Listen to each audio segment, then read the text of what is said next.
Hi, I'm Adam Ray. I'm a comedian and actor from Lake Forest Park, Washington. Where? Seattle. Growing up in the Pacific Northwest in the 1990s, I loved three things: Slurpees, In Living Color, and Shawn Kemp. Basketball was and is my favorite sport, and while the world was obsessed with Michael Jordan, Shaquille O'Neal, or Vince Carter, everyone in the upper left part of the country was all about the Rain Man. To this day, I haven't seen a player like him. Fast, powerful, and played with a sense of joy and excitement that would set him apart from the rest. I recently went back home to Seattle and got a chance to sit down with Shawn for a one-on-one chat. Over 2 hours sitting across from my childhood hero, reminiscing, laughing, and talking shit. We talked about everything: growing up in Indiana, his journey to the NBA, the iconic chemistry he developed with Gary Payton, and his new business venture, a cannabis shop in downtown Seattle, where it all began. Let's get into it.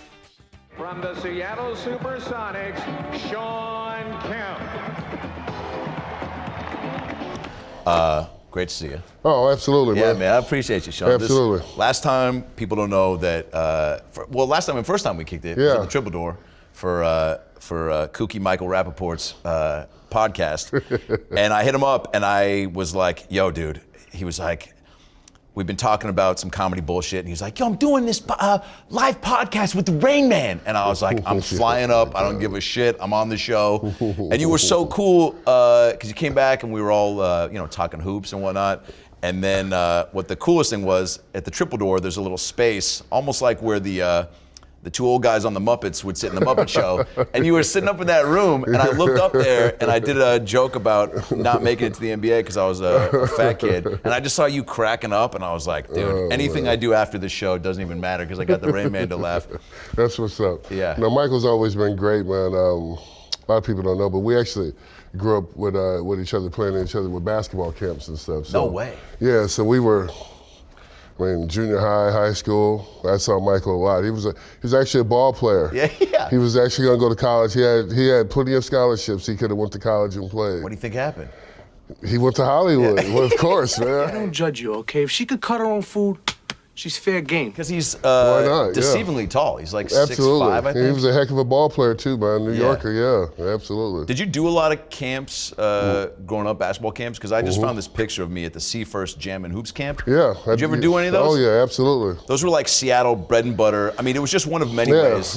okay, so like to take you back, man, that's kind of really the reason I'm still here in Seattle. So back then when we did the Jam and Hoop camps and stuff with C-First, those were introductions to me in this community, man. So here I am, I was 18 years old at the time, basically playing with a lot of older guys. So the team kind of introduced me into the community, doing different camps, different functions, and then it really went over well, man. It kind of taught me life outside of basketball. Yeah. So here you are, you're this 18-year-old kid and you're playing ball, but then all of a sudden you start to get taught these other things outside of basketball that gets your interest. And that's kind of what happened with myself, man. You just started to learn about the community, learn about doing different events, learn about getting into different businesses, and it just takes off. So were the Sonics always big on having you guys be tied to the community? Were there certain players that were doing it that kind of gave you the heads up, like, yo, once you kind of start getting your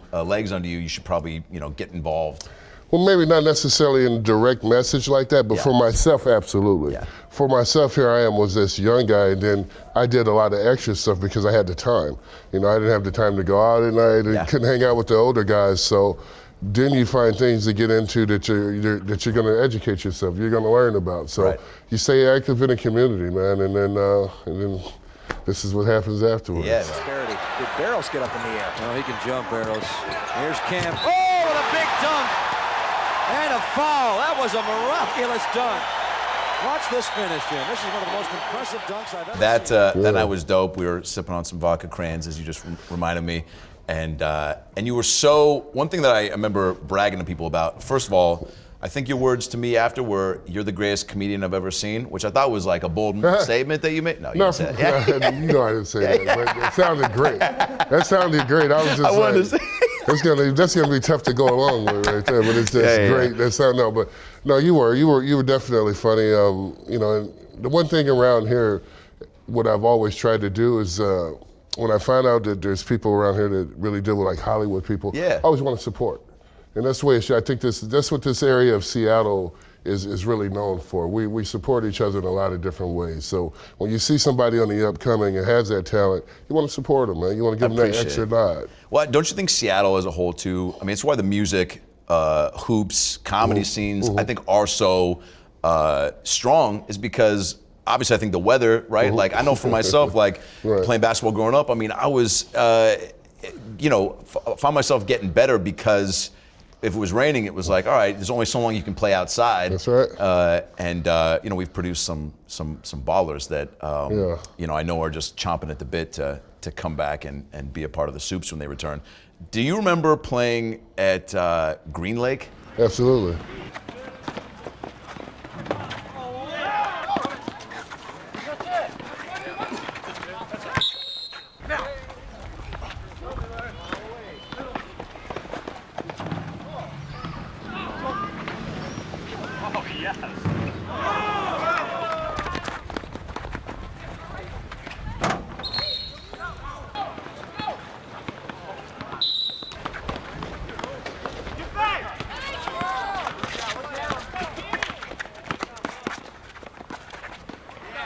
When did Green Lake outdoor games become something that you knew of? And was it discouraged from like the organization being like, hey, we can't be getting you getting hurt because you're trying to dunk on some white guy that's talking shit?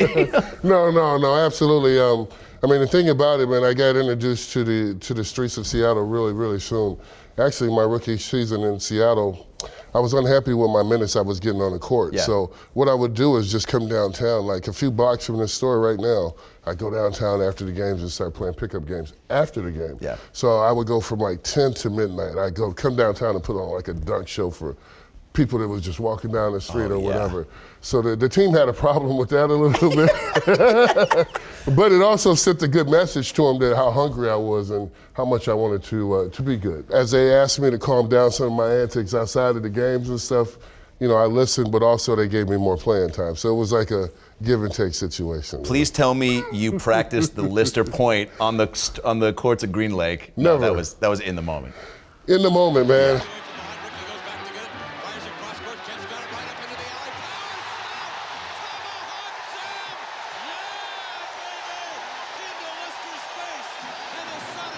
Again, just in the moment, Alton's a great guy. How well do you guys know each other as players? Because, I think, and I've heard you talk about this too, like there is a competitiveness that I think 90s basketball definitely possessed versus now with a little more, I mean, you just see it in the brawls or the way that you guys would bump with each other. And there was a respect, but it wasn't, people weren't chirping as much about ticky-tacky fouls or contact. So. Well, the difference is that back in the 90s, it was definitely more of a physical style of basketball play, but also it wasn't as social. So you didn't have Facebook, you didn't have Twitter. So a lot of these guys who play ball these days, a lot of people who are very successful these days become friends on social media. It's such a social world. Nowadays, even when you watch news or anything, one of the first things they say, oh, this person, first thing they did was mention something off Twitter or off Facebook. So that lets you know how powerful social media is. But for myself, I always thought it was a strength of mine not to really be friends with the opponents. I mean, that's just something, if someone really doesn't know you, then they don't really understand you. If they don't understand you, then it takes them that much longer on the court to really fill you out as a player. So I think your best strength is to be able to stay to yourself and not to let somebody know, and then they have to figure you out once the game starts. But these days, it's so social. Guys can't really help it. I mean, you would be an outcast if you wasn't as social as some of these guys, but it definitely shows in their ball play. You see guys out there shaking hands, smiling with each other, and it's totally different than what it was in the 90s. I mean, if there was social media when you played, I mean, you could have been talking shit. You could have been tweeting like, hey, at Larry Bird, you French lick cocksucker. Like, you know what I'm saying? Yeah, also, the memes that would have popped out of the Lister point. Can you imagine? Yeah, that too, but I mean, you pick your battles, man. I learned you just said Larry Bird. It's like, I learned my very first lesson to Larry Bird. Larry Bird gave me, what did he give me, 45 3/4. The first game? First time I played against him. For some reason, X-Man got this injury right before the game. And then he had a knee injury right before the game. Yeah, for sure. So here I am, have to face Larry Bird, and I'm from Indiana. Larry's from Indiana. I broke a lot of his records in high school. Did you really? And he let me know about it the whole entire game. Absolutely. Do you get hyped up for that, knowing you're going to guard Larry? Or Absolutely. Yeah. You get hyped, because you know you're gonna get served. So of course I mean, it's like, I'm gonna get out here. I'm gonna take this lesson and go back home and write my notes down. Did he ever, after that game, like as your career progressed, like did he ever reach out and be like, God damn, man, you have turned into quite the star? No, I mean, he gave me like 45 or 48 in those 3 quarters. After the game, he actually reached out to me and told me I could come down and work out with him in the summertime. Wow. It meant so much to me, man. All around, so it's not going to be an easy night for Boston's offense if they play half court. Bird again, he's 2 for 2. Well, all right. You know, I just really kind of opened up and told people this a few weeks ago on Larry Bird's birthday. He just had a birthday about a month ago, and I kind of told people in Boston this story. Yeah, man, he reached out to me my rookie season, invited me to come work out with him that summer a little bit, and it meant everything to me because then, here for so many years, I've been watching Larry Bird on TV, Magic Johnson, Larry Bird. Yeah. And then you make it to the NBA as a youngster, you look for something that's going to give you the fire, the drive to continually going. So after meeting Larry and then him saying, yo, I think you got some talent, I'd like to work with you a little bit. Of course, man, that meant everything to me. So absolutely, man, I learned a lot from Larry. Who were your guys growing up in, what part of Indiana again? I'm from Elkhart, which is about an hour and a half outside of Chicago. Okay. Was basketball always, I know your sister was a baller. Mm-hmm, absolutely. And you've talked at great length about like, I think, and I don't want to misquote, but I think you said at one point you guys would play all the time pickup, and then you got to a point to when you could beat her, and that's when you knew you were legit. Yeah, absolutely. Man, and this is God's honest truth. You know, people, when they say they grow up and you get over this monument, my biggest monument was really to get past my sister growing up. And after I got past my sister growing up, I really feared nobody. So, and what I mean by this is, and I'll tell you the story real quick. Yeah. So I finally, here I am, I'm a freshman, I'm 6'7". I finally beat my sister in a game of basketball. 2 weeks later, we had this guy from the Indiana Pacers come to our team. I'm not gonna say his name, I don't wanna embarrass him. He come to our school for a talk, for a speech. He's speaking to all the students. Well, the kids dared me to go up to play him one-on-one on the court. So they blocked the court off, and me and this NBA player, I was a freshman in high school, he was playing for the Indiana Pacers at the time. I actually beat him 10-1 and dunked on him twice. So after that point as a freshman, in my area, it was just, my name kind of changed from Shawn Kemp to just like straight NBA. Like you're going to at some point you're gonna go straight to the Because word travels about that. Word travels, yeah. Because if you embarrass an NBA player like that, beating him 10-1, then you're gonna go to the NBA. It's just a matter of time. Do you remember in that game, like, was he just being real nice to you, or was he talking shit, or did you completely catch him by surprise? Was there a moment like the first dunk where he was like, maybe we just played a 3? Yeah, the first dunk got his attention, and actually, to let you know, this guy was 7'1". Holy shit. Dunk on a 7-footer. He was 7'1" at the time. So, yeah, man. I'm trying to put it together who it was. But when you go through that and you see that, then it just gives you a ton of confidence. Yeah. So I was a very confident kid growing up. You said 6'1" at freshman year. I remember my doctor told me, I think when I was in the 6th grade, when I was 5'7", and I was like tall for my class, like 5'7". That's a tall 6th grader. It was me and there's a girl named Jennifer Powers who was like 6'8", out of fucking nowhere. There's always like one freakishly tall kid. Oh, absolutely. I went to school with a kid that was a little bit bigger than me, man. Like I said, I was about 6'1" when I got to high school. By the time I was a sophomore, I was 6'5", 6'6". Damn. So, and it happens. Like same thing with my son. My son Jamon, he's a freshman in college right now. He went to high school. His freshman year, he was 6'1", 6'2". Now he stands at 6'8".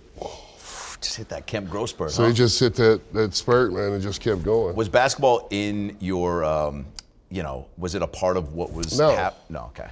Not at all, not at all. I mean, the reason I became good at basketball because there was no pressure. That's how you become good at something, because there's no pressure put on you. A lot of times when parents force their kids to do something, the kids may play it and they may even love doing it, but they don't have that drive. They don't have that true passion because they've been forced to do it. Right. So you know, even with my kids, I never forced them to play ball. It was up to them if they chose to play ball or not. The ones that really took it serious, then I could go with them and train them real serious. But it was up to them to make that decision. How can you tell if it is becoming a priority for them versus just like a hobby, you know? Because it becomes everything in their life. That means that when you get up in the morning, they're doing push-ups. They're lifting weights early, you know, 5, 6 in the morning. And then when they go to bed at midnight, they're doing push-ups, lifting weights, they're jumping or something. So you kind of see it, you see it, you feel it, you feel how serious they're taking it. And it's similar to myself. I mean, like I said, once you get that taste of greatness, then all of a sudden it's like, you want to do this every day, all day. Probably talking your ear off too, certain basketball things. Like I remember my mom, when she could tell that I was serious, is when I was like quoting, like I was like, Mom, it's just like Michael Cage always says. And she's like, God damn, you got like some deep cuts on it. And I was like, well, I'm a basketball fan, you know? No, absolutely, man, yeah. Is there something about Indiana also that's similar to Seattle where, I don't know if it's a weather thing, but like Larry being from there too, is basketball like, are there a lot of people playing it out there because of for whatever reason, or? Yeah, absolutely. Indiana is like the mecca of basketball. Like if you wish to go throughout the United States and say, I'm going to take a basketball player, Indiana would probably be one of the first places that you would probably go look. Not because guys are so good and strong, because guys could probably do a little bit of everything. What I mean by that, just fundamentally sound. Guys that can do run, jump, shoot, do a little bit of everything really good. Yeah. Maybe not way over the top as some guys can, but they can do a little bit of everything. I grew up in Elkhart, Indiana, but I played for an AAU team in Los Angeles as a kid. Oh shit. So for people that don't know AAU. Yeah. So I was traveling to Los Angeles every weekend as a kid. So I actually played for Fairfax AAU community. Oh shit! I live right down the street. Yeah. Oh, shit. So absolutely. So I ended up playing with a lot of guys in California, like Don McClain was on my team. Wow. I think I still got a Don McClain Fleer Ultra card. Absolutely. Gotta get him to sign that. So a lot of those guys became like my buddies, man, because we all grew up playing. Chris Mills, a lot of those guys. Oh yeah. We all grew up playing on the same AAU team out in Los Angeles, even though I was from Indiana. So that's a big deal. So your skill set gets noticed, and word travels, right? And so people they invite you then to be on these teams. Yeah, I mean, I was fortunate as a youngster, man, to get invited like out to California and play for some teams. From there, I was able to be seen by Nike. You know, as a kid, I was able to be seen by Nike, and from there, then it really skyrocketed. I call him the Godfather, but his name is Sonny Vaccaro. You know, Sonny Vaccaro spotted me playing in elementary school. He was the CEO of Nike. Holy shit. So he saw you playing in elementary school and was like, "This, oh my God." What were you doing in 6th grade on the court that caught his attention? Well, in 6th grade on the court, I was actually, when I was in 6th grade, I was actually playing in the 9th grade league. What the fuck? So that's what got the attention of like Sonny Vaccaro, Nike. Sonny was a great dude, man. He's helped all great basketball players out, seriously. Like without Sonny, it wouldn't have been no Shawn Kemp, because he was able to broaden my vision to the world. You understand? So I'll tell you a quick story. Please. So in seventh grade, I went out to Los Angeles to play basketball, and Sonny gonna kill me when I say, but he gave me a ride. Sonny gave me a ride to the gym. I reached in his back seat, and he had this envelope. So I always used to go through his envelopes as well, just to see what Nike, see all their products, their shoes and everything. So I saw this design of this wing. It was like a shoe, it's a wing, but it was just a sketch.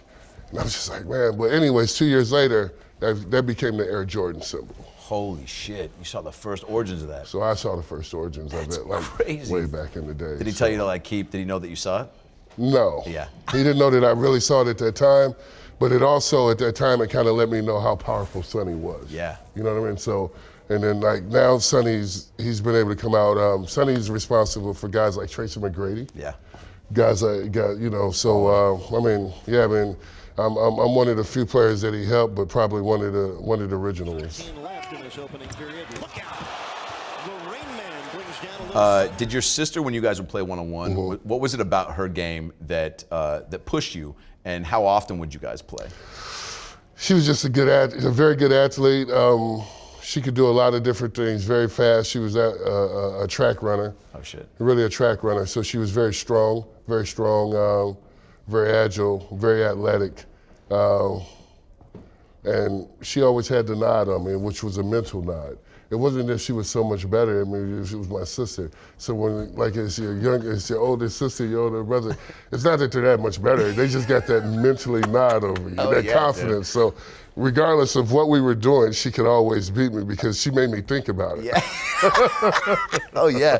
Dude, my sister once, when she was taller than me and stronger than me, threw a high heel shoe at my back. I claimed I was paralyzed. Then she locked me in the garage. I've done that before. I know all about that. Oh, 2 years later, when I was like bigger and stronger than her, it was like a shift. And your folks did what growing up? My mom worked at the hospital, man. She was a X-ray technician. Oh, wow. Yeah, single mom, man. Me too. Yeah, my mom. Man. Yeah, single mom, man. I was raised by my mom and her sister. So, I always felt that I had the knowledge because I was raised by women. A lot of guys look at it, I was raised by women, so I always thought I had the knowledge to be able to do something with myself. Yeah, right. Did she push the hoops too? Was she a big advocate and supporter? Not at all, man, not at all. Like, and that's what I think that's where you would become great at something in this world. It's because you don't have the pressure of being great. My mom wasn't an athlete herself, so she didn't really put pressure on me. But the one thing she always told me was this: make sure you do the best you can do. That's the only thing I really needed to hear from her. The passion really came from me, so she never forced me to go to the gym. I always wanted to go to the gym. Wow. For one, it kept me from washing dishes and stuff like that around the house, but also it just kept me active and out of trouble. So I always just had that passion of wanting to do something with myself. I didn't know if the NBA was going to be in grabs for me. You don't know, huh? You really don't know, but you hope. You hope. And then also, man, you even if you do think so, you don't want to tell yourself. So until they call your name and tell you that you're part of the NBA, it's tough for you to admit that you're going to be in the NBA. Even though I think I had the confidence, but I think it's tough for you to admit that until you really reach those goals. I love that sentiment about being busy to kind of stay distracted. Absolutely. My elementary school, Lake Forest Park Elementary, shout out, asked me when I was a senior in high school to come speak at the DARE graduation, right? Right. And this was by the way, I'm coming off the first weekend I got really high, where I'm telling people to call the hospital because I can't feel my legs high. And I'm literally, that was on that Saturday, and on that Monday, I'm standing in front of all these sixth graders being like, hey man, weed ain't that crazy. No, I didn't say that, but the whole point I kept preaching was drugs were never really an option in growing up because I was so busy. Absolutely. And you kind of innately discover from being busy and seeing the people that maybe not less busy, but just that partake in those things, what it strips away from the goal, right? Yeah, no, absolutely. I think, growing up, you want to be successful. And a number of us, we line up with a lot of different things. We try different things where we think we're going to be successful. Yeah. And generally, growing up, most kids think that they're smarter than what they really are. Right. And they think they know more than what they really are. Right? So, the only thing I can say, man, is this. I think growing up, man, I was so fortunate because I was able to listen to people. By me always listening to people, it always gave me some extra ideas what to do with myself. Yeah. By me not shutting people off, really was really a gold mine for myself because it gave me the opportunity to learn from some people and from some of their mistakes. Yeah. So sometimes when some people had fucked up in life, I was able to look at that and be like, no, I'm not gonna do that, I'm gonna do this. Right. And then, and obviously you fuck up yourself in your own life doing certain things. It's part of being a person. That's just part of it, though. To Payton, ahead to Hawkins, has a step on Mutombo. Kemp trailing. He will take off the mountain and rim it down. Did you have any jobs in high school or? No. No? No, man. My first job was in the NBA. That's how serious I took it. I was one that went to school. Like I said, I grew up around some good people who cared for me. So if school started at 8 o'clock, I was going to school at 6 o'clock to work out with my high school coaches every day. Wow. Yeah, so. What did that workout consist of? Oh man, a lot of footwork. Yeah. A lot of footwork, because this is what happens, man. In order for you to go from high school to the pros, that means that you have to be able to go to every last college around the country and outdo these guys on their footwork drills, their technique, and everything. So my high school coach was smart enough to put this in my head and have me work on these little bit of these intangible things for I could always be prepared. So when I saw the vision of going against somebody really big, I could explore the opportunity and really do well. Holy shit. Wait, so did you know you wanted to go from high school? Absolutely. Oh, really? Yeah. My first NBA team that came and watched me play I was a freshman. And so, so that kind of set you off being like, all right, I might not have to hit college. I didn't want to go to, I never wanted to go to college. My mom made me go to college. Okay. It wasn't something that I wanted. It wasn't that I couldn't go to college, but my vision was to get into the NBA. Yeah. I only went to college for 1 year because my mom made she said I needed to mature a little bit. She was like, you gotta go to college. You don't even know how to wash your clothes. You gotta take your ass to college and learn some of these little things before you go to the NBA. That's so exactly what my mom said too. Because she was washing my basketball jerseys up until senior year, and then I was like, I didn't have the same thing of skipping to go to the NBA, but there was a part of me being like, oh, maybe I'll skip college and just move to New York and try to get on SNL and just do the comedy scene there. But there is something about college, even in a year, right, that you just you grow up a little bit. It is, no doubt, man.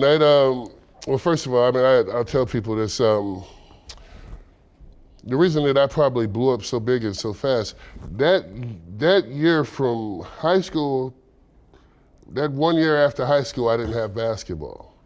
And I had, like I told you, I grew up, I was traveling from Indiana to Hollywood playing on the weekends. Oh my God. So obviously that gives a kid a lot of confidence. So now all of a sudden you take a kid and he has no basketball.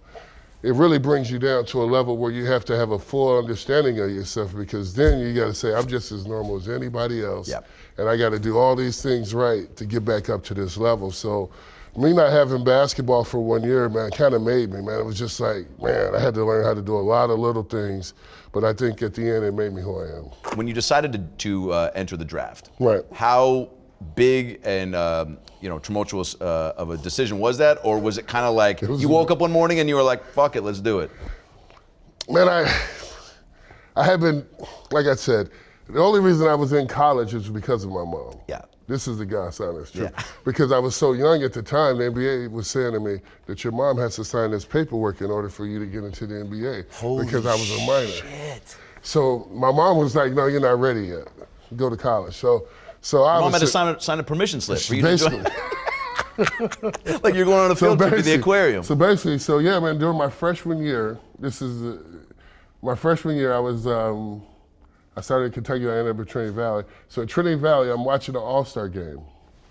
I'm sitting in the student lounge watching the NBA All-Star game. And I'm watching these guys play. It's Kareem, it's Magic, it's all these great players that are playing, Larry Bird. And I look on the court and I said to myself, it's only two guys out there that can outplay me. And then I look in the mirror and I was like, I'm at Trinity Valley Community College.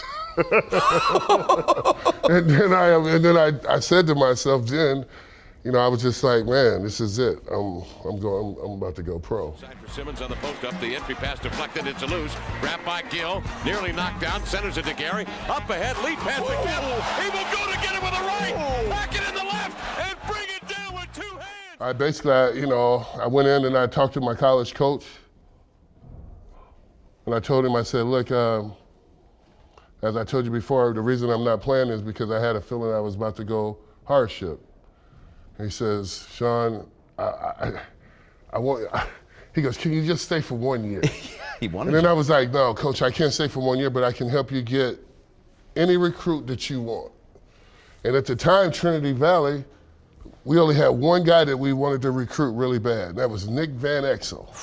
What a great basketball name, by the way. Nick Van Exel. So me and coach, we went and recruited Nick Van Exel in 2 days, and Nick signed with the university. Holy shit. And by the time that Nick got to Trinity, the week later, I told him, I said, Nick, I'm not gonna be here. I'm actually going hardship. And so that was that. And Nick stayed there and played 1 year, then he went to University of Cincinnati, on to the Lakers. I went from Trinity Valley straight to Hollywood. That's what I'm saying, and this is what I wanted to get to. And Yeah. who'd you start working out with? Magic. My agent that I signed with was Magic's agent. Wow, dude. So at the time, the Lakers are they're getting ready for the Detroit Pistons in the championship. Yeah. This is the spring. So Magic let me tag along with him a few times, man, to practice. So when I get to the first practice, when I get a chance to practice with the Lakers, you know what I mean, they got Sam Perkins on the team. Come on, Big Smooth. Pre-fro, right? So yeah, man, it was kind of cool, man. And I didn't know any of those guys, but I got a chance to know them really well. They were getting ready for the playoffs, but they let me get a little run in, a little practice in with them, boosted my confidence up a little bit. 1,000%. That's all that does, yeah, right? Absolutely, man. And how quickly did they look at you going like, holy shit, this guy, Well, the years. Lakers were really, really smart, man, and I can tell you how the old NBA used to work. So the Lakers were basically like this. We really like you, man, and we want you to be a member of the team, but we want to hide you. So we don't want nobody to know that you're really coming out. So they kind of hit me for a few months on the side, but then the Lakers end up winning the championship. Oh, man. So during this time that they're winning the championship, I'm saying to myself, man, I'm only 18. They're probably not going to want an 18-year-old kid on the team. Yeah, what are you going to do? And I mean, also, because would you want to be there, they're probably right? going to send me overseas. Oh, wow. You understand? So I used to go to UCLA and work out every day. I was walking out the gym, and this little white guy comes up to me. Little white dude, man. And I don't know how he got in the gym. He snuck in there somehow, and he was just like... Little white dudes are crafty. He was like this. He says one thing to me, man. He goes, well, would you like to take a visit? My dad owns the Seattle SuperSonics. Would you like to take a visit? And then I was like, man, we're in LA. We ain't got no time to go all the way out to Washington, D.C. Yeah, he's like, we got Dick's Hamburgers. He goes, no, it's right up, the West Coast is right up here. You get all the way in the East Coast. Man, so basically, man, me and him, we took a private plane up here to Seattle. All right, so that probably spoke some volumes, right? Yeah, and then, everything else was in history, man. Gill over to Perkins for the three. No, down low. Tampa reversing traffic. Spun by two defenders and jammed it down with two hands. Oh, goodness. And who was this kid? Can you say or no? Yeah, he works right down the street right now. It's Barry Ackley's son. Dope. So wow, Ackley sent his kid Ackley's son is going to UCLA at the time for graduate school. Huge. Yes. Holy shit. Snuck in the gym and saw us scrimmaging. Didn't know who I was, because the Lakers were hiding me. Yeah. So afterwards, he waited for me, and then he said, like, who are you? Like, what's going on? And I was like, nah, I'm just 18, but I'm here working out with all these NBA players, just trying to learn the game and stuff. And then he was like, well, my dad's the owner of an NBA team. Why don't you come in for a visit? Did you think he was full of shit? Were you like, hey, man, like, we're in LA, everyone's dad owns something. A little bit at first, but I knew he was pretty serious because he... You got on that private jet. He was like, he called me that night, was like, look, we're going to take a private jet. So he was like, would you like to come up to Seattle and play in a Pro-Am game and for the coaching staff? And I was like, sure, let's do it. So I jumped on a plane. I came up. They took me down to Seattle University. I played in a Pro-Am game. I think I hit them up for like 45 in the first half. They didn't even let me play in the second half. What was your game in the first half? Just man, just a little bit of everything. Yeah. Like I wanted to show them what I could do. So, the coaches like me, and I was always curious in a game like that where you want to put on a show, right, but show all the facets of your game. It's like when they broadcast LeBron's last high school game. Yeah. I was like, all right, this guy's. I mean, I feel like he gave us a little bit of everything. Academic reasons of competition stolen by Brandon Weems. He's the truth. The pass, the dunk, the shot. All right. So like what you just said with like LeBron, okay. Well, listen to this. Now with LeBron, they showcased his first high school game. Well, I was the first one that they ever played, high school game that they ever played on ESPN. Come on, dude. Yeah, and not only that, I'll take you back for a minute. When I played in high school, I played in front of the largest crowd in the history of high school sports. What? So we played actually in Indianapolis at the Hoosier Dome. Holy shit. Where back in the day, it was Is that 100,000? There you go. What is that like versus, I don't know, 15,000 at the Key Arena. Man, you just don't want to lose, and then we end up getting our asses beat by 30. Because I was from a little country school, and we ended up playing these brothers from Gary and from Muncie Central. And man, it was just like, these guys, they tore our asses up, man. I mean, I had a great game, but we still lost. It didn't matter, man. Yeah, so, but it was a good learning experience. It's like, you get on that big stage and get your ass beat on ESPN, and make you feel real at home. You think that's on YouTube somewhere? Yeah, definitely. Oh yeah. Everything's on YouTube. Definitely, because someone just sent me a picture of how big the crowd was that night. Oh shit.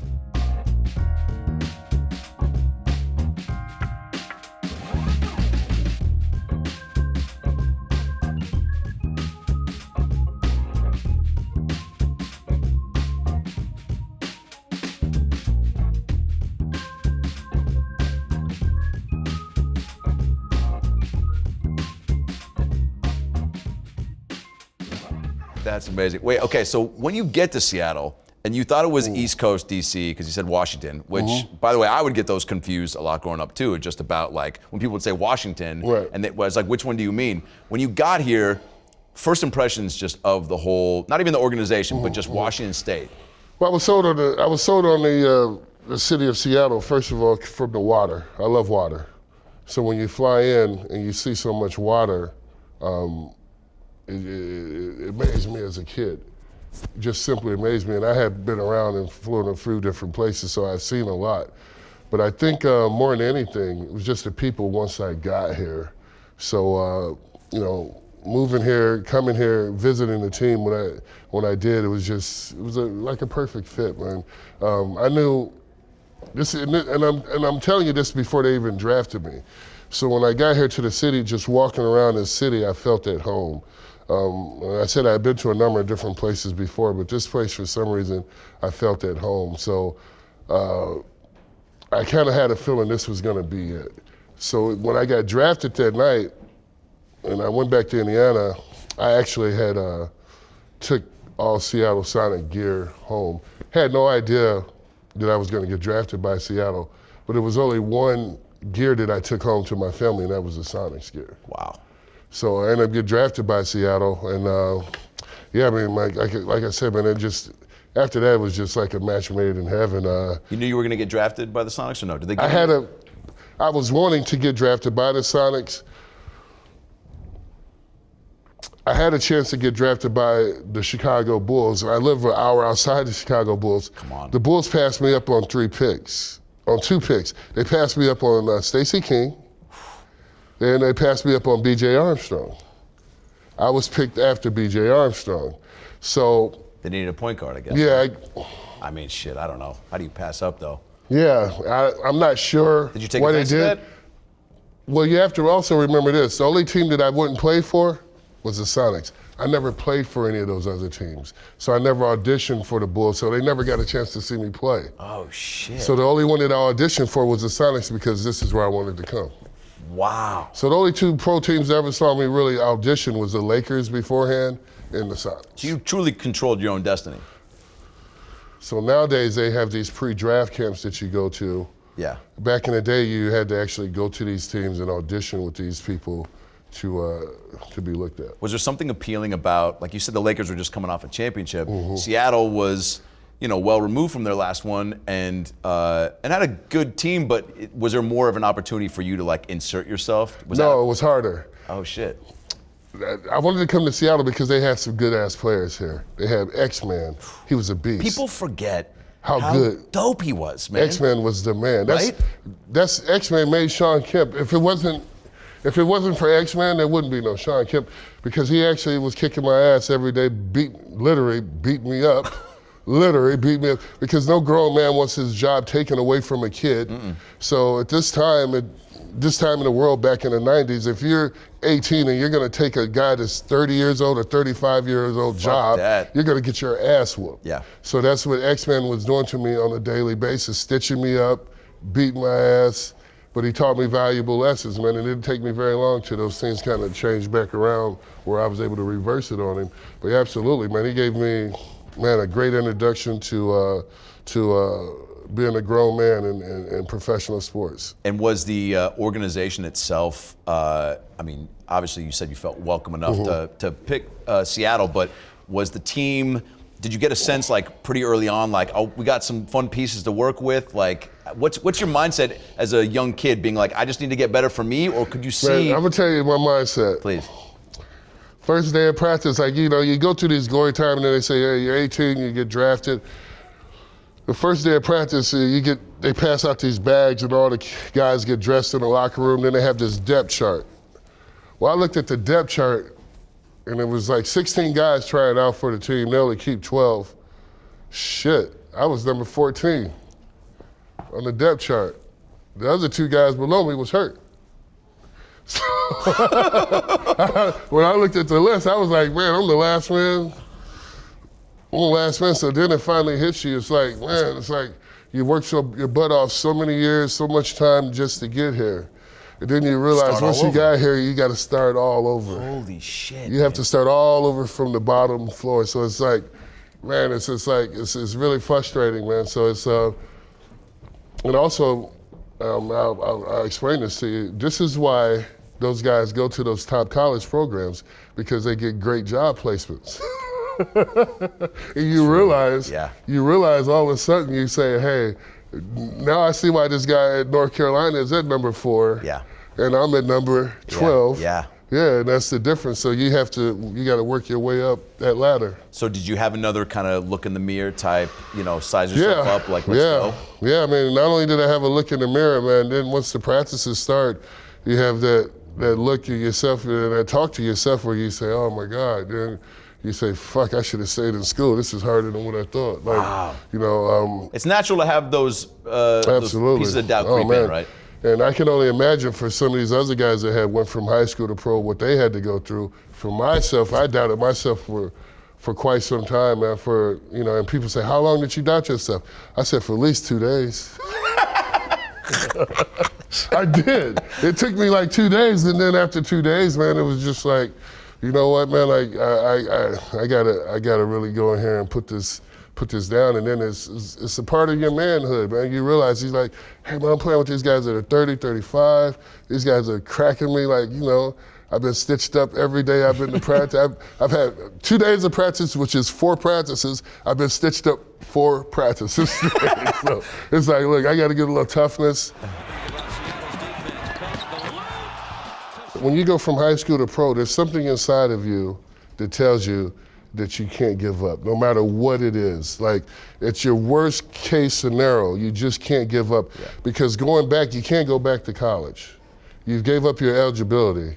Of course you could go back and go to school, but you're trying to do something with yourself. So you have to do something that's so out there to make yourself better. And that's just basically going to the gym every day, all day, man. So I end up going to the gym, man, all morning, all day, all night. I end up putting a damn bed or couch or, at the facility? At the facility, at the gym, just to keep working on my game. And did the coaches and the staff did you have to go to them and be like, hey, I'm 14 on the depth chart, I'm trying to get to way higher. Can you put together a program for me, or is it all on you? It's all on me. And I don't really want to say anything to them because I don't want them to know that I'm having those weaknesses and those thoughts. So I have to pretty much shut up. Let your play speak. And let my play speak. And it's just hard work, man. It's just a grind. And I didn't realize that my work had just started when I got to the NBA, that I had to start all over and really, really grind. And then it just was a lot of work. And because dude, and it's been said countless times by legends, non-legends, just people like myself, like freak athlete. Like you're coming into the league, I mean, in insane shape. Right. Also, like to be a big man like that, getting up and down the floor, I feel like we had never, and still, and I'm gonna go on record saying it, seeing somebody like you with that size and power, getting up and down the court. You know, man, you're at the age where you, like I said, you're so confident of yourself, then all of a sudden you realize that maybe you're too confident. Right. You know, so of course when you think you're too confident, something you start to second guess yourself. So it was a lot of things that goes through your head, man, and then you're saying to yourself, these guys are literally beating the shit out of me. I mean, literally like they're wearing you down a little bit physically because they're so much stronger than you are. So it's like, what do you do in those situations, man? You have to find something that you do that can give you the edge. Yeah. Everything that you do in life really comes from the edge of you saying, I'm gonna do this extra. So when I started like putting on ankle weights, weight vests, going out running stairs all night long. Shit. So it was like, I was looking for something to give me the edge with these guys. And it was a good thing I did because it really helped me with my legs, first of all, but also it just helped me with my confidence, man. So, I realized that it wasn't just about fighting. It was about, these guys were really good, man. They've been practicing a lot of years. Oh, yeah. So it's like, if you're battling with guys like X-Men, Michael Cage, like these guys are fucking you up, right? Yeah, man, and you got to make that, what they learned in those 3-4 years of college, man, you just got a couple months to kind of get all that stuff in, and it's tough, man, but you can do it. It's definitely possible. When did that patented baseline spin move become a part of your game? Because, dude, that was something that, the way that people try to implement the Jordan dunk or whatever, or the tongue thing, every time I had the ball in the post, would try to spin like you did. Well, they set up for another shitty children's inbounds play. It falls apart, of course. Dane Stevenson got it. He's a butthole doctor now. Gives it to Ray. Baseline fadeaway. You gotta be kidding me. I'm gonna tell you how powerful that move was, man. As me watching the NBA and what was going on, I was looking for something that I could do that these guys couldn't do. That baseline spin move was so effective that they changed the rules of the game. They changed it. They stopped me from doing that. After I had scored about 20,000 points in the NBA, they came to me one day and was like, look, you can't do the baseline spin move anymore. Everybody's complaining about that move, and now if you do, that's the travel. So now you got to put the ball on the floor before you spin. And I was like, yo, that's illegal. You can't do that. But it also gave me the confidence that now I got him. If I can do it. If the league collectively says, hey, man, we can't stop this. Right. So and that's what you do as a professional, man. You look for ways that you can build your confidence off. So I'm just like, no, this is okay. If they're gonna stop me. Shit, Michael Jordan's waving his tongue, traveling. They give him 4 steps every time he goes to the basket. But all of a sudden, I can't go baseline spin dunk. Okay. Dude, you were abusing people absolutely, with that. D-Rob, Elijah oh Wan, everybody. Yes. Was there one you remember doing where you just, I mean, obviously, famously, the one over Rodman in the finals, right? Oh, that's the tea bag? Yeah. The tea bag was Bulls in the midst of their second run. Kemp and lands on Rodman and is enjoying it. Now, did you know when you pulled up on that rim? Oh, yeah, definitely. Were you like, I've been waiting to teabag his ass for a couple games now. A couple games? Without a doubt, man. And I only teabagged him because he was getting into it with my boy Frank Bukowski, man. And it was just like, Frank was getting so frustrated. Dennis was blowing kisses at him, grabbing his butt. Dennis would do anything to get in your head. Stuff like that don't bother me. But, some guys I get pissed off if he doesn't grab my butt. Yeah, Frank was he just couldn't take it. So I had to do something to Dennis to let him know, even though they were going to win the series, I had to do something that was going to embarrass him a little bit. Man. That was iconic. Yeah, I mean, you got absolutely. the poster up in the store here. So and then trust me, he let me know when I done that to him. He was like, "Oh, you fucker, you got me good." Dude, I was in, I think, 7th grade, dude, and that was the talk of the day. We were just like, dude. I mean, everyone was. We had some young kids that were like trying to rap about like Rodman, like tasting Kemp's nuts. I mean, it was like, that was a big deal up here. So the squad is pretty, just not set in stone yet when you got there, right? So it's like, you have Ricky Pierce, you had some good pieces, right? They did, man. They had like Derek McKee. They had so many guys in front of me, Olden Polonies. These guys are very, very good players, man. And I mean, I'll go on record and I'll say this, I'm 18 years old. These guys really got to help me a lot. You know what I'm saying? I'm digging deep for information from these guys to educate me on what's going on. Everything is new. Everything is new to you, and there's so much that's going on, man. It makes it tough. So these guys that I played with, X-Man, even though he was beating my ass every day, Olden Polonies, Derek McKee. Ricky, who else? Ricky, it was Eddie Johnson, yeah. Dana Barrows. Oh, yeah. When these guys, they really helped me grow up as a man, though. Like, they really looked out for me when we would go out at night. You know, before the games, they kept certain people away from me. They always checked on me. So I always feel lucky, man, and I don't know if I say that enough, but I always feel lucky to say that when I came in, even though it was a competitive age with these guys, me and those guys also, they also respected me enough to look after me. It's a big deal. Absolutely. Because I think, and I heard you talk about this when we were at the Triple Door, at Rappaport show, just talking about young guys, and you were talking a lot about the business sense of these guys now and how, you know, a lot of them don't have somebody in their corner to really look out for them in that aspect. Right. But also on the court, it's like that sometimes you could be a young kid going to a team and have hype around you or not, and have the squad just maybe not be into taking you under the wing. When you show a little resilience and a little fight back, then guys start to respect you a little bit more, and they say, hey, he's not only going to be good, but he's pretty strong-minded also.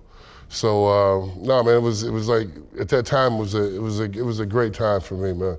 Because as much as I learned about the city, shit, I was learning about the other parts of the city too, which was good. So you're starting to get some confidence. Early '90s, right? You got drafted at 87, 89. And so you're getting roughed up by the older guys. Oh, yeah. Starting to get but now as you were just telling me, you're starting to get the respect because you showed resilience, right? So now they're starting to help you. You do, man, and like, you know, things are so different now in professional sports than what they used to be. So let me take you back. Like when I came out, a practice day generally went for me was about 4 hours of practice before 12 noon, 4 hours of practice later that day. That was generally my schedule, putting in about 4 hours, 2 4-hour periods. It's your job, that's an 8-hour day, right? Yeah. Nowadays, they can't even do that to players because they don't even allow players to be on the basketball court that long. Yeah, so guys only get 2 hours on the court, and then they get like 2 hours in the weight room. But it used to be where we were doing 4 hours here, 4 hours there, and then me and one of the assistant coaches would come back like at 12 o'clock or 12:30 or 1 o'clock in the morning and shoot for another hour and a half again. Fuck, dude. Yeah, but that's what it took to get good. I mean, you know, this is your life, man. It's your career. So when you start developing that spin move, the jumper, I feel like had to be. What was the first thing that you go? All right, it's time to start improving. What were the first few things you looked at that you wanted to get better at? Because again, I feel like you had ball, even as a big man, again, getting up and down the floor, like you said, but your ball handling was out of control. Right. But your jump shot became something where I was like, you're money all the time. No, absolutely. And that's what happens. Like when you get known, here I am, man, I'm getting known for the dunk. So everywhere I go across the country, people just say, oh, the dunk. Which is great. The dunk, which is great. But when I went to the dunk contest, man, the only thing in my mind was thinking about is I wanted to be on the All-Star team. And I was like, yo, how do I get on the All-Star team? So I'm watching all these guys on the All-Star team from the dunk contest, and I was just like, oh, these guys, they shoot the ball pretty damn good. Like, I really got to learn how to shoot this ball. I didn't realize that I really got to learn how to shoot this ball. So that's really what a lot of practice time came in, man, just shooting the ball. And at the time of me working on this jump shot, shooting the ball, that's kind of when we drafted Gary. So here comes Gary Payton to the team my second year. And then it's like, Gary was a great player in college, but couldn't shoot a lick when he first got into the NBA. So here it is, it's the two of us. And did you have a say in drafting Gary, or did you know? Yeah, absolutely, absolutely. Well, when he was in college, the general manager, Bob Whitsitt, came to me and was just like, look, I want you to watch this game tomorrow. And it was Oregon State playing UCLA. Gary put up 50 that game. And I thought he was a pretty good player. So then we got a chance to actually go watch him during the week. Oregon State played during the week one time, and I got a chance to watch him. I was like, damn, he's really, really good. He was talking a lot of shit, but he was really, really good. So then when they finally got up this way and we drafted him, I realized that he was a very good player, but he just couldn't shoot. And then I was kind of similar at the time. Myself, I was a great dunker, great slasher, great runner, but my jump shot wasn't money yet. So then me and Gary got along, and we still get along so well, man, because we just absolutely just went into the gym, man, just started shooting. We would shoot before practice. We would shoot after practice. we would go to the club and see which guys would go to the club at night. Then we would go back to the gym, get up some more shots, just to give us that edge, man. We were looking for any way that we could get an edge, and it just came by us just working with Coach Gergich, just shooting the ball, Tim Gergich, shooting the ball all night long, man, just shooting, playing drills, shooting games. When we flew to another city, we would go shoot before we got to the hotel. No way. Yeah, we would shoot afterwards, you know, seriously. So it was just any down moment. And I mean, that's what it took, man, to get good. And also, Coach Carl helped in those regards also, because he put the pressure on us to be great. I've talked to Gary on the podcast too, and I mean, same thing. He just shared such great stories of you guys being buds, and that's one thing as a fan that I feel like, you know, you understand if you play basketball like I did, that chemistry off the court definitely helps on the court. Absolutely. You can't really even explain it, but like I had buddies that you know, we all like to joke around, but there were certain guys that like we could finish each other's sentences, and that showed up on the court. Yeah. And that was crazy. Just even like having court vision, like having, because we knew the timing of just how we were as people, and then on the court as players, it translated. What was that thing for you and Gary off the court? Like, how did you? Yeah, I mean, well, like on the court, I mean, you can see how good we were friends off the court, because I mean, he was throwing no-leg passes, odd passes, and we just had a great relationship, man. Greatest thing about playing with Gary is this, man. There was some days where he didn't have it, and there was some days I didn't have it. He could come up to me and yell anything that he wanted to, and I wouldn't take offense to it. So criticism. There was a lot of criticism, and we used to criticize. Like if we were down 15 or 20 points, we would cuss each other out going into the locker room, and then we would win by 15, 20 points, and we'd be laughing the whole time. Because that's how it was. We would do whatever it took to motivate each other. So if this was 2 days before him playing Michael Jordan or Magic Johnson or somebody, of course, I'm gonna cut out something in the paper about Michael Jordan, his face, put it in Gary's locker. Oh, shit. You know, I'm gonna antagonize him a little bit. They say Michael Jordan is so great.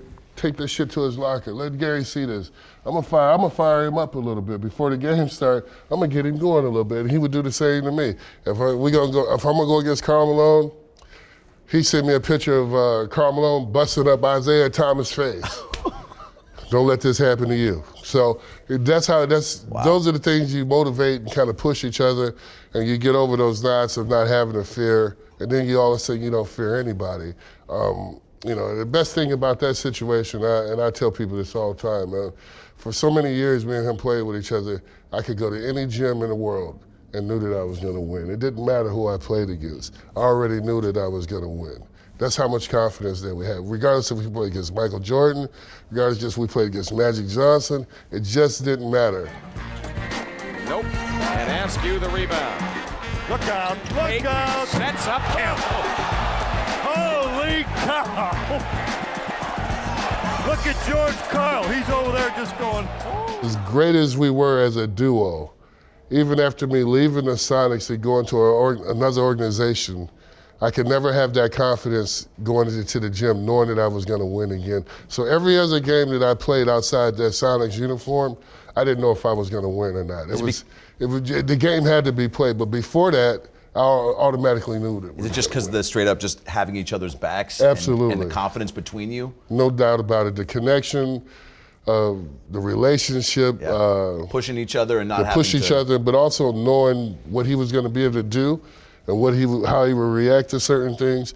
And also his motivation towards myself and towards the other guys, and my motivation towards those guys in the other way too, was like a joint team doing it. So it was just a perfect relationship. Because you need a decent amount of ego, right? Like I think anything to be great. You do. But having the ability to recognize and not, you know, be able, for you and Gary to be so great, but it probably trickles down to other guys, Det, Vinny, Nate Mack, for them to see like, wow, these are the leaders, and they're able to give each other shit and they take it. Absolutely. Right? I mean, if they see me and Gary, like I'm getting on him because he just missed 4 shots, of course I'm going to cuss him out because he just missed 4 shots.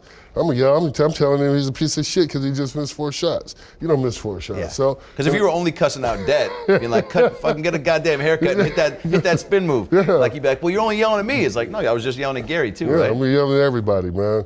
you yell at everybody, but you have to know your teammates. And some guys you can yell at, some guys you just want to encourage, and you have to know everybody wants to be treated just a little bit different. Yeah. So you got to take the time to know those guys. Yeah. And if you don't take the time to know those guys, you can't really get on them. Right.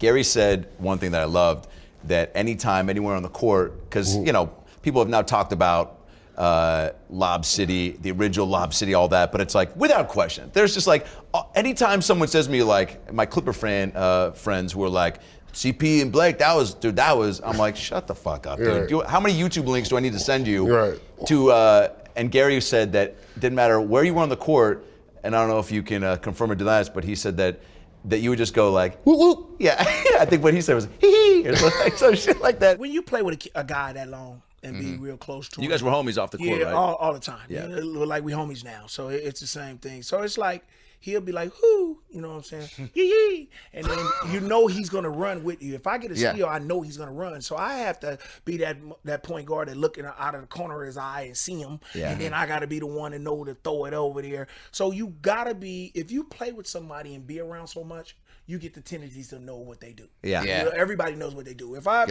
around you 18 hours of the day. Yeah. What happened if you invited me on that fucking boat? Yeah. This would have been a See, and then I would have been in trouble. See, your parents would have got me all bad. They would have been professional athletes, gets young kid drunk and everything all the time. No, we couldn't do that. We couldn't do that one. Wait, what was that noise again? See, that's also the noise to get Brad to show up anytime. Yeah, you and then Brad, you don't show up? No, I will. All you gotta do is say that. And okay, I'm gonna be like, I pop out from under a table. Oh shit! Cloth, hey, that'll be a good little show that we got, man. I'll be like, woo! And you come jumping out. Right, he was in my pocket the whole time. Damn right. You have no idea. We always had a bird call, no matter what, man. How did that start? Man, just from the connection of. Was it in practice or what? The connection of going against John Stockton and Karl Malone. Man, you learn so much, man, and they're very good. So you have to have these ways of communicating without using signals and signs because they're on everything. So we started using bird calls, whistles, and that would be the key. That's how we were triggering each other off. And that's the only way that we could get past them because they were so good at covering everything else. Yeah, because you can't be like, Gary, throw it behind Carl's head. Like, that's too obvious. Yeah, absolutely. Yeah. So then we just started going with bird calls and signals and little things like that, man, just to have the advantage over them, to let those guys know that we was just as tight as a connection as those two were, and it absolutely worked. Do you remember vividly certain alley-oops that you guys have had? Because there's, again, like... Oh, yeah, I remember all of them. For real? Oh, yeah, man, shit. Can you take me through what it's like to fucking do that? Because the closest I've ever even been to dunking was when I went to every year basketball camp. So I went to Shortcrest High School, right? And we went basketball camp at Western every summer, and there were some great squads up there from I don't know if Rainier Beach was up there, but Seattle Prep always had a good squad, and they were up there, and they had some kids that could throw down. Oh yeah, and they had some big boys at Seattle Prep. Oh yeah, and there was a dunk contest at the end of every camp. And as a joke, I was like comedian of the team, so I was like, I'm gonna enter the contest. So everyone's doing warm-up dunks, I'm shooting jump shots, doing like trick layups. Everyone's like, who the fuck is this guy? Why isn't he throwing it down to the warm-ups? And then it gets to the dunk part, and it's a packed gym. And it's, again, there's some high flyers in high school that are about to put on a show. And the first dunk I do is I just try to do a catch it off the bounce. Sean, I have so much adrenaline going through me. Something caught me to where I was able to at least get up, and the bounce was perfect to where I could palm the ball and at least bounce it off the front of the rim. Right. So it looked like a missed attempt, so everybody goes, oh shit! They think like, oh, this guy can dunk, he just missed. He mistimed it. So then I do my second one, I start testing out the free throw line. Right. And there's a guy emceeing, the guy who runs a camp, and he goes, oh shit! He goes, he's going from the free throw line! I get it, I put the ball down, I get everybody up like this, I run to the back of the court, I take off, and I had this plan where I was like, I'm gonna pull up with a hammy. Right. And so I start running, and when I go to take off, I fake trip, I throw the ball at the hoop, everybody starts laughing, and I stand up and I go, I'm done. And by that point, ball bounces off the backboard, I come up pulling with a hammy, I walk off, everyone starts clapping, whatever. But even getting close, the whole point of the story, getting close to even hitting the rim was like the greatest feeling ever. So like, when you're throwing these down, did they all feel the same, or was like each one special in its own way? Each one's special in its own way. you know, the dunk really wasn't my thing growing up, man. I could dunk the basketball, but it wasn't like something that I used to specially work on. Right. It wasn't. And, you know, the dunk really came from me just trying to find easier ways how to score in the NBA. It was easier ways. And when I first got in, like I said, I found it hard to get a lot of balls in the scoring position. These guys were really good. They were really good. Yeah. But the lob really came into play, man, when I used to just start throwing it up and I'll just tap it in. And then from that, it just got a little angry with it, I think, with just being frustrated and not playing a lot. And then it was just frustration coming out of me at the end of the games. I catch a lob and just dunk it really hard. And scream after. So that's where that power came from? Well, that and, let me not tell you this, at the Seattle Coliseum, they used to have $10 beer night, $8 beer night. Fuck, I remember. I think it was Rainier Brewers. They have it. So these people get a free beer, and they get a ticket for like $8, but it'd be way up there. Oh yeah, that's where I sat. I wasn't drinking. I was, fucking 12 years old. Yeah. So I was around it. Man, it seemed like every time I would get a dunk, these people way up high would start cheering for me. So it kind of just added on. I was like, so you know what, man? I've been sitting here the whole game. I know they're gonna put me in tonight in these last 5, 6, 7 minutes. I'm gonna give these people something to cheer for. So I know they've been waiting here watching these old dudes play the whole game. Yeah, we were. Not doing anything. So tonight when they get me in there, I'm about to do a chin up on the rim. Dude, there's only so many Sedale 3 jumpers you can see in a Absolutely. In a night. I'm about to do a little chin up. I'm gonna see if I can get these people's attention way up there. Holy shit. So that's kind of how I started, man. I was like, all right, let me do this dunk and see. And then they're like, hey, they would point down and I would point way up there to the Coliseum. Dude, that's amazing. Then it just started going on, man. So you developed like this extra cool bond with the people. Absolutely, absolutely, man. It was really the fans, no doubt about it. The fans started egging me on.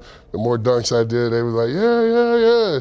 Coach, if he give me 2 minutes here, I make sure. Would George say anything about it? Was he all about? Because it wasn't. I mean, look, there was Showtime, but I feel like what was happening up here was way different. He was just George. With George, George was great about things. He was just like, look, man, if you're gonna do all that fancy stuff, you got to make sure you make it. Make sure you complete the play. Don't do it and you kick the ball out of bounds. Don't do it and you slam dunk it and the ball goes to the other end of the court and they get an easy layup. Gotcha. So that was the only thing. He was just like, be professional about it and just make sure you complete the play. Say, for instance, Gary threw a lob pass to me. We was the first ones to do it in an NBA game, off the backboard. Oh, yeah. He throws the ball off the backboard. I tried to dunk this shit so hard, I tried to put my whole arm in the rim. So the ball hits the bottom of the net and it pops back up and it goes to the other end of the court. What do you know? I hear the whistle blowing and George is pulling me and Gary out the game. So Gary's going at it. He's yelling at George, fuck you doing? When we get back in the fucking game, we're gonna do the same shit just like that again. We ain't gonna change up shit. You just give it in with you. And I was like, calm down. So we sitting at the end of the bench and both of us kind of pissed. And then I said, as soon as we get back in that fucking game, you throw that shit off the backboard again. I said, this time I'm trying to put both of my feet and my whole body inside the whole rims. So what do you know, we go back in the game and then we do it. And you can see us, you can see us running down the court yelling at George like, look, hey, you see us landing? So that's the type of relationship that we had. That's man. amazing. Yeah, absolutely. Was there ever a moment too, like that, the alley-oop that I feel like gets a lot of play from the Coliseum days is the one where, I can't remember, it was against- From half court. Yeah, where you almost looked like if you didn't hold on to the rim, you were gonna get shoved into the cameras. Yeah, that was the Golden State series, absolutely. That's the one he just heaved from like 3/4 court. That is the big play, Seattle trailing by 1. How many free throws in the backyard? How many free throws in the tournaments? How many free throws in Saturday afternoons? Is this kid taking? And he hits a big one right here. Kemp with a free throw. 124. Kemp has hit 4 huge free throws. 108 to go in the ball game. Hardaway turns the corner, pick and roll, asks him for 3. Get out of there at will. Ball rebounded, tapped away, McMillan to McKee. Up to Gary Payton. Lead pass to Kemp. Hill, lay it down. What a lob! Whoa! Gary Payton with a lob ahead to Kemp. He went airborne, defied gravity. Laid it down with 2 hands, baby. Foul on the play. He will go to the line. 126, 124, 58 seconds remaining. What a play! The Rain Man has struck. We've never seen that. Yeah, man, but the thing about that is this, man. I used to tell Gary, we go shoot pool after the games and stuff, and I used to be like, look, anything that you throw, I can catch. You know? So he goes, what do you mean? I said, okay, throw that beer. Just throw it anywhere. He'd throw a beer, and I catch it. Yeah, we just saw you fucking snap that table right there. So anything you throw, I can catch. So, all right, so one day he was like, all right, meet me downtown at the Pike Place Market. I got something for your ass to catch today. So we go down there, and he's got this fish. He got it set up with the fish there. Oh, yeah. He goes, if you can catch everything. And Gary is so silly. He goes, I invited Ahmad Rashad down here today. Let's see if you can catch everything. Awesome. So we want to see if you can catch these fish. Yeah. So he started throwing fish. I was snagging him out there. Up. 1, 2. So then it just went on. He goes, all right. So then we'd be on the bus. He just throw something out. I'll just snatch it. So then it went on. He's like, okay, got you. So when we playing the Celtics one game, man, he was just like, go get it. And then I was just like, I hate this father bitch. And I had to go up there to the rafters and get it and bring it down. Oh yeah, some of them were high. And that's how it was, man. Yeah, some of them were too high. Yeah. I can still feel it in my back. Oh shit. Dude, but it was a cool thing, man. It was just like something that we always bragged about. If you can throw it, I can catch it. Don't matter where it is. Most of the lobs, I mean, look, do you think it's 50-50 on the credit? Like, were the balls usually in a great spot? Or absolutely. Were you, yeah. It wasn't no great spot with Gary. Gary was doing it for straight style points. So he would throw the lob and pose in front of the crowd, talking to women, trying to get phone numbers, writing it down. I'm in there dunking the ball, seeing him do it. I'm like, come on, man. So, oh my God. Trust me. That's amazing. He was like, yeah, this is how we gonna do it tonight, man. I'm gonna throw the ball, then I'm gonna go over there to the cheerleaders and be like, yo, which one, you know? And I'll be like, okay, all right. So that's how we just had a lot of fun with it. That's amazing, dude. Yeah, that Golden State series, man, you had it was just a show from top to bottom. Absolutely. All right, so you've talked about it, but like, I mean, I don't know, out of those dunks, first of all, the Lister one with the point, did you guys have any beef leading up to that? Is that where the point came from? Because that was, you know, it was, first of all, the series was like, it felt like it was just competitive from top to bottom. Yeah, it was a great series. They, basically, we were playing Golden State back in the early 90s. When we went to Golden State and played at their Coliseum, they also played at the Oakland Coliseum. Yeah. Their fans was roughing us a little bit up, and we were an exciting team, so they were really trying to be physical with us. So they bring a guy in like Alton, listen, just that he got 5-6 fouls. That was his job. Use your 5-6 fouls in 5 minutes. So that's what he used to do. He'd come in and he'd hammer you. And this is back when the NBA was going, no blood, no autopsy. Yeah. You know, no blood, you know, you're not bleeding, you let you play. So that's just how it was, man. So when I kept telling those guys, hey, they pushing me. And so I was like, look here, we're gonna see you back in Seattle. I got something special waiting for you in Seattle. Oh, you said that? Yeah, I got something. They kept saying, what you got? And I was like, I got something special waiting for y'all whole team when y'all get back to our Coliseum. And that's what it was, man. The dunk is such a tremendous weapon that you can use on the court. It not only can just take over a team's confidence, but it also can take over the arena. Yeah. It also can change the judgment on calls. It can change the outcome of anything because the dunk can be so powerful, especially when it's done right, that people will almost forget about the game and just start worrying about the dunk. Yeah. And that's kind of how it was in that series. It was just like, look, I'm gonna do a few of these dunks and just discourage these guys from the top to the bottom. Where does it come? Because it was like, first of all, I love that they didn't tee you up. I wanted to smack him, but because he had been fouling me so hard, but I just thought the best way to do it was to put him on a nice big See First poster. So that's when I went down with the point. And that point was just to let him know, man, Alton Lister used to play for the Sonics. He played for the Sonics 2 years before that. Wow, really? He played for the Sonics 2 years before that. And Alton should know better, man. Even though I didn't play with him, he should know how they get down up here in Seattle. We don't necessarily play fair in the middle of the game, man. We should send a thank you note to that cameraman, because that was like, he caught because you did it, then you like squatted to the ground, did the point, and then hop back up, but also then he panned over and caught his face being like, oh, fuck, like he just got knocked to the ground.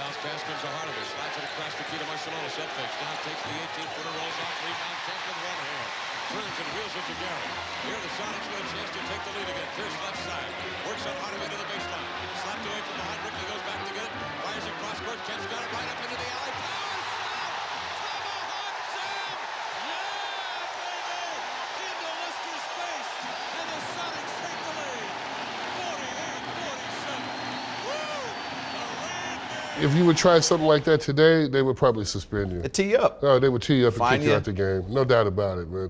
So, you know, I often say that I was able to play the game with a big smile on my face. I think that's what made us guys back then so special. We was doing this with a smile on our face. Nowadays, you see guys playing, they're mean mugging each other, almost kind of fraudulent looks on their face like they're tough, but they're really not that tough. And I just think that, like, anytime that you entertain people, it's best to entertain people with a smile on your face because that's how you do it. Dude, I've heard you say that so much, and that's such a crazy idea that you feel like should have to be repeated because it's why any of us started playing in the first place. Because it was fun, because you just couldn't stop smiling at the things that you got to do or even just trying to get better at. Absolutely. I mean, this is a game of enjoyment. You got people that's coming here to watch these games. Our job is to put on a good display, but our job is also to entertain in the most positive direction. That's what I feel like gets missed, right? It's maybe just out there to get yours or and obviously to win, but yeah, man, it's entertainment. It's got to be entertainment. These people have to be entertained. That's how you become popular in NBA. That's how people get to know you, because you have a good personality, but also because you can entertain people. Give them something where it's worth for them to come back and see. So whether it be a slam dunk or you cheering the crowd on or something, make them feel like they're part of this game and they want to come back to see you play. Another thing I feel like we just don't see in the NBA is you dunking on Gatling and him dabbing you up and giving you, like, and just saying, like, respect, like, you got me. It's deflected away, loose to the floor. McMillan scrapes it up, goes back, up he comes. Gatling swats it away. Kemp powers in with a jam.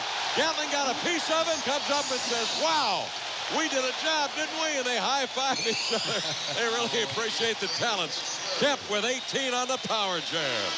Well, I'll tell you. Right, because you don't see that play from other people because they just don't put that much into it like that. When somebody respects you so much and they see how hard you're going and they see how much pride you got and how much passion that you got, and they turn around and they shake your hand out there on that court after you just smashed on them. That's the greatest compliment that you could possibly have. That's why I said that dunk, actually, I don't really list it as my favorite, but in actuality, that's probably one of my favorites dunk. That dunk is with the Gatling. I call it the rattling Gatling. So, oh yeah, dude. The place was shaking. So yeah, I mean, that handshake is, that's what you play for. I mean, that right there, like when I think about the years back then when we were playing and stuff, that brings back great memories, because here you are, man, you're in the heat of the battle and this guy shakes your hand, you shake his hand. That means that's just much respect. Because I feel like the same way people I've heard will say they were fans of Jordan, and sometimes they would stop mid-game and watch him do something. And you hear that, you've heard that about Kobe, LeBron. 1,000% that was happening with you. So like for sure, Gatling was probably also like, God damn, I can step back and be like, the Rain Man just hammered on me. He got me finally, And that was dope, right? No, absolutely. But I've seen it. You know, I've been down there quite a few times and seen some guys come in for some dunks, but I was pretty fast and pretty agile, was able to move my way out, especially out of the way of the camera just in time. You don't want to be a poster. I didn't want to get on that poster. Spencer's gifts, Was there a player that you would find yourself stopping mid-game and being like, holy shit? Yeah, all the time, Muggsy Bogues. Man, Muggsy Bogues, it was amazing to me that a guy that was 5'3" could control the game of an NBA game with number 7-footers and 6'10" and 6'8" guys running around. This guy was 5'3". It's crazy. And he was just as strong as the rest of those guys on the court. I was just simply amazed by what Muggsy Bogues could do on the court, bro. Simply amazed. You said the rattling Gatling was one of your favorites. Do you have, is there one that's just like? Yeah, my favorite dunk is the one in my first dunk, which was the one in New York when we were playing in the Knicks. It was a double pump reverse dunk. Dale Ellis and Shawn Kemp. Kemp picks Mark Jackson, gets the give and go. Well, we'll watch it again. We told you some exciting things can happen. Boom, double clutch, take it back, throw it home. And Shawn, of course, has such a great... That was the first first game that I actually really did a dunk in. But after I done that dunk in that game, I actually had 64 dunks in the next 3 weeks. What? So that one dunk kind of ignited a firecracker in order for me to keep doing it. Maybe because I did it in New York. And that when I finally did one in New York, everybody in New York, it kind of stunned everybody. In the Garden too, which is arguably right, like the spot. Yeah, I mean, that really got me going, man. I had like 64 dunks in the next 3 weeks. God damn. Yeah. Do you remember guys in games ever saying to you like pregame, like maybe like, hey man, don't posterize me tonight? Or every game, man, like you name it. It went around pretty well. Like all the 7-footers, they were all scared. But you did it to all of them. I mean, the Mutombo one is Mutombo was like my son at first, man. Even though they did beat us that series, but I got a lot of dunks on Mutombo. He's a great player too, man.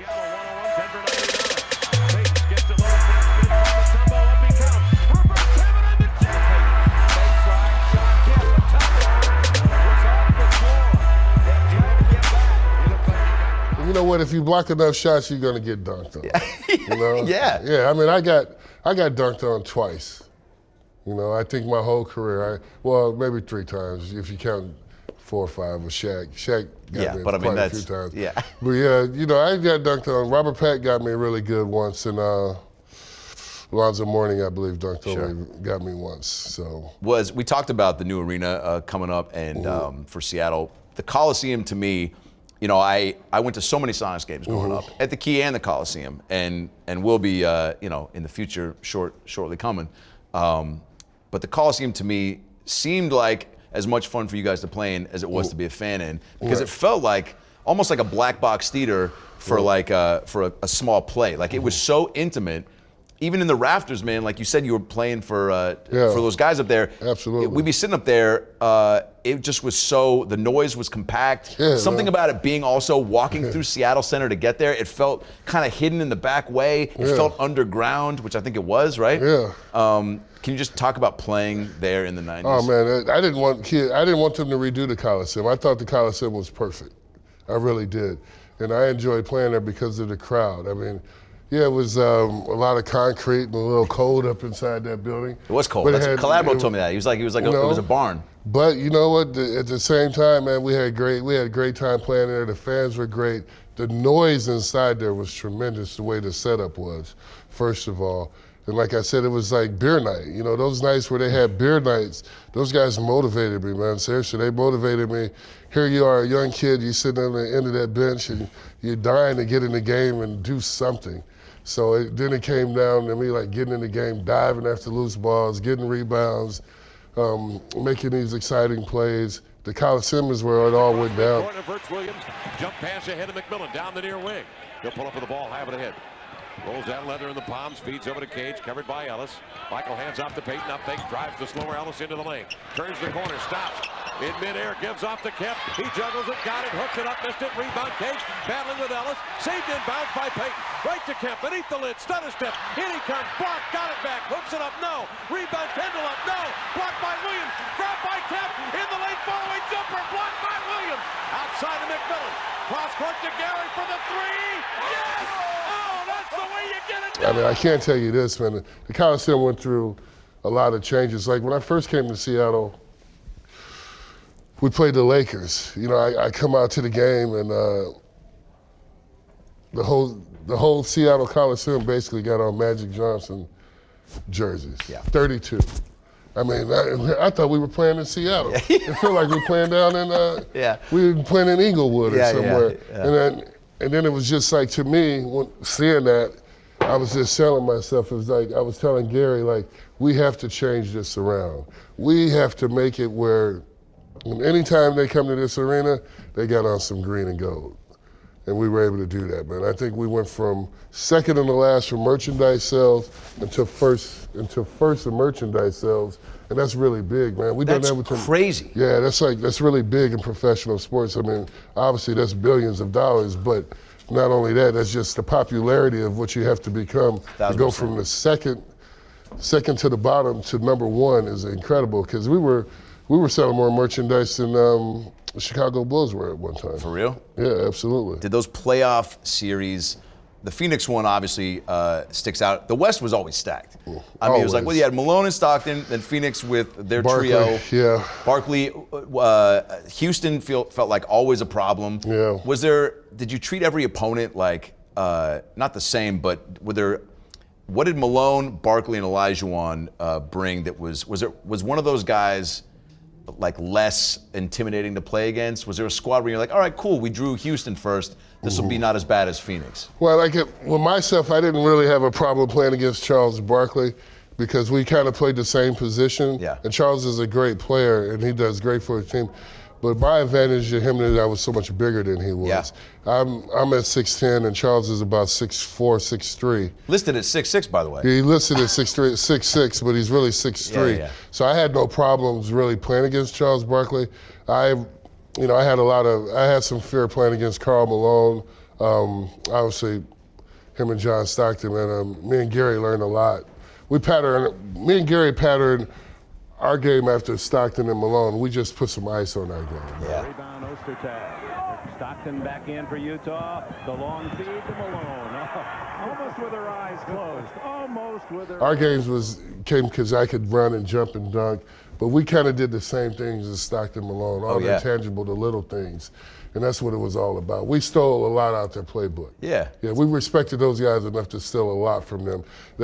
Stockton Malone was kicking our butts for a long time, man, and then we were every time they would kick our butt, we would just write down notes and stuff. And, for real? And that's how we're gonna come back and get them. And then finally we got to the point where we were beating them, and then that felt pretty good because that's what you want to do, man. You want to learn about your business, but also then you want to be able to dominate your business. And it's like, man, here are these people who I was looking up to 3 years ago, now I'm dominating.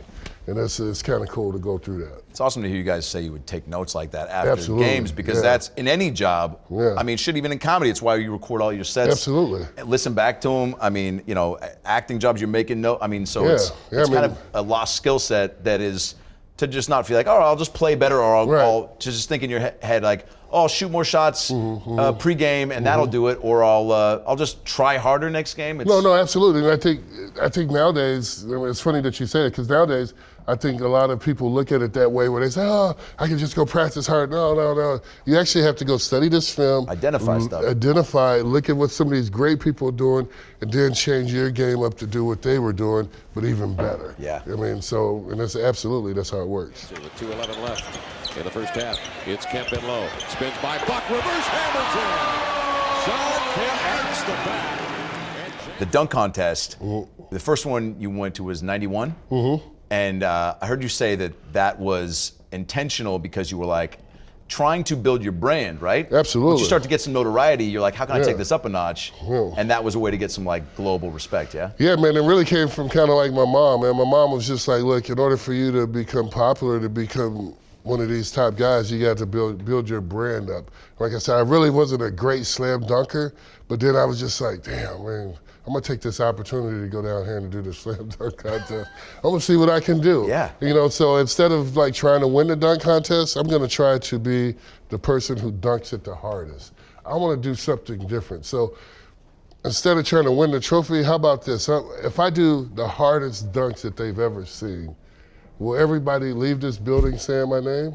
And I was just, I don't know, I said, well, that's what I'm gonna stick with.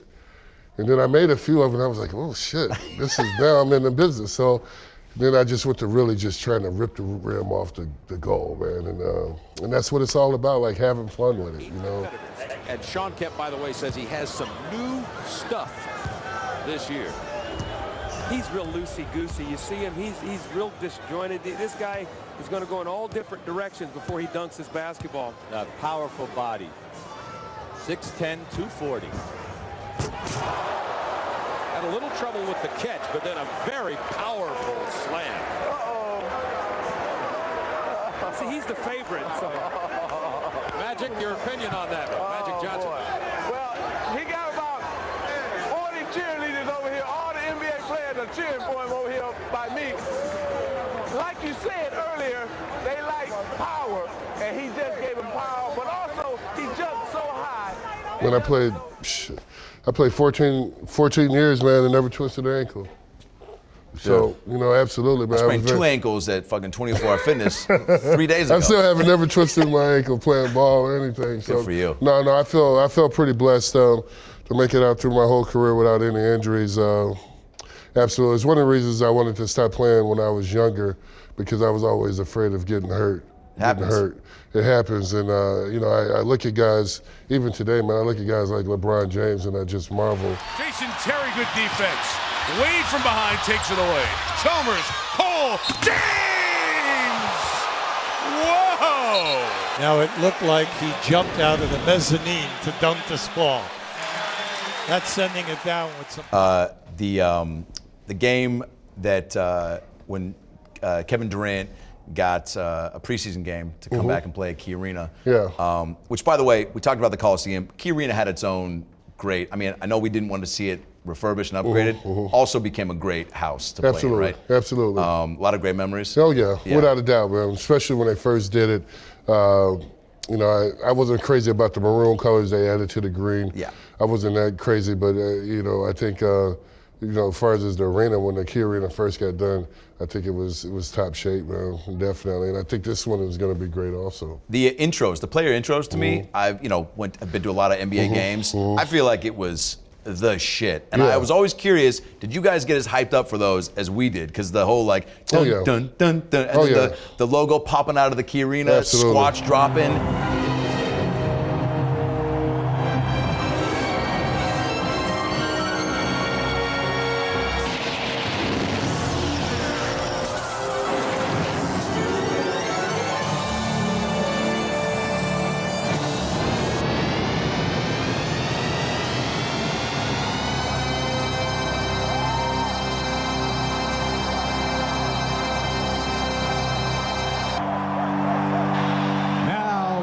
Gentlemen, get on your feet for the 1996 Pacific Division champions, your Seattle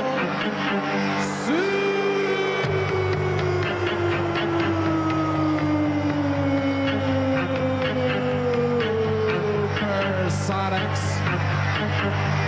And today's starting lineup for your SuperSonics. From Oregon State, number 20, Gary Payton. A 6'3" guard from Bradley University, number 33, Hersey Hawkins. 6'11" center from New Orleans, number 50, Irvin Johnson. 6'10" forward from the University of Washington, number 11,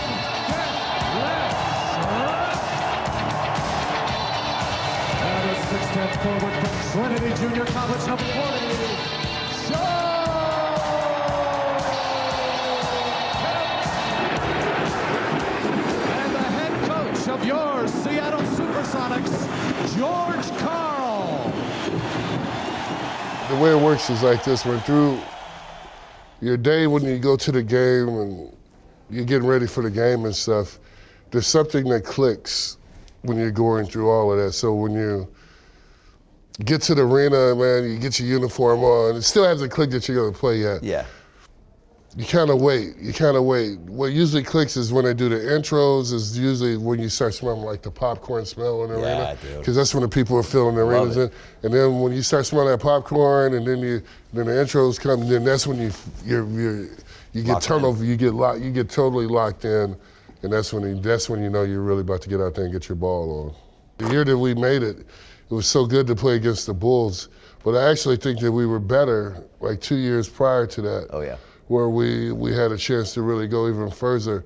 So I always tell people, was it the 2 years that Michael Jordan retired, didn't play, and that the Houston Rockets won, we should have won the championship one of those 2 years. 1000%. We really let ourselves down by not winning the championship one of those 2 years, because we had the perfect chance and opportunity.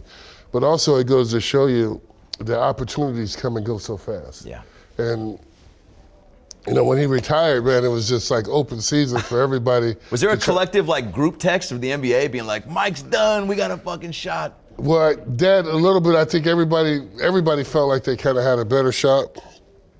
But I think with us, we thought we had even a better shot. We really thought that we were really good at that time, man. Like, we thought that our team was like superior to the rest of the league. And the squad, the young squad had been together for at least 3-4 years, right? Absolutely. So I just thought that we had everything it took to win a championship.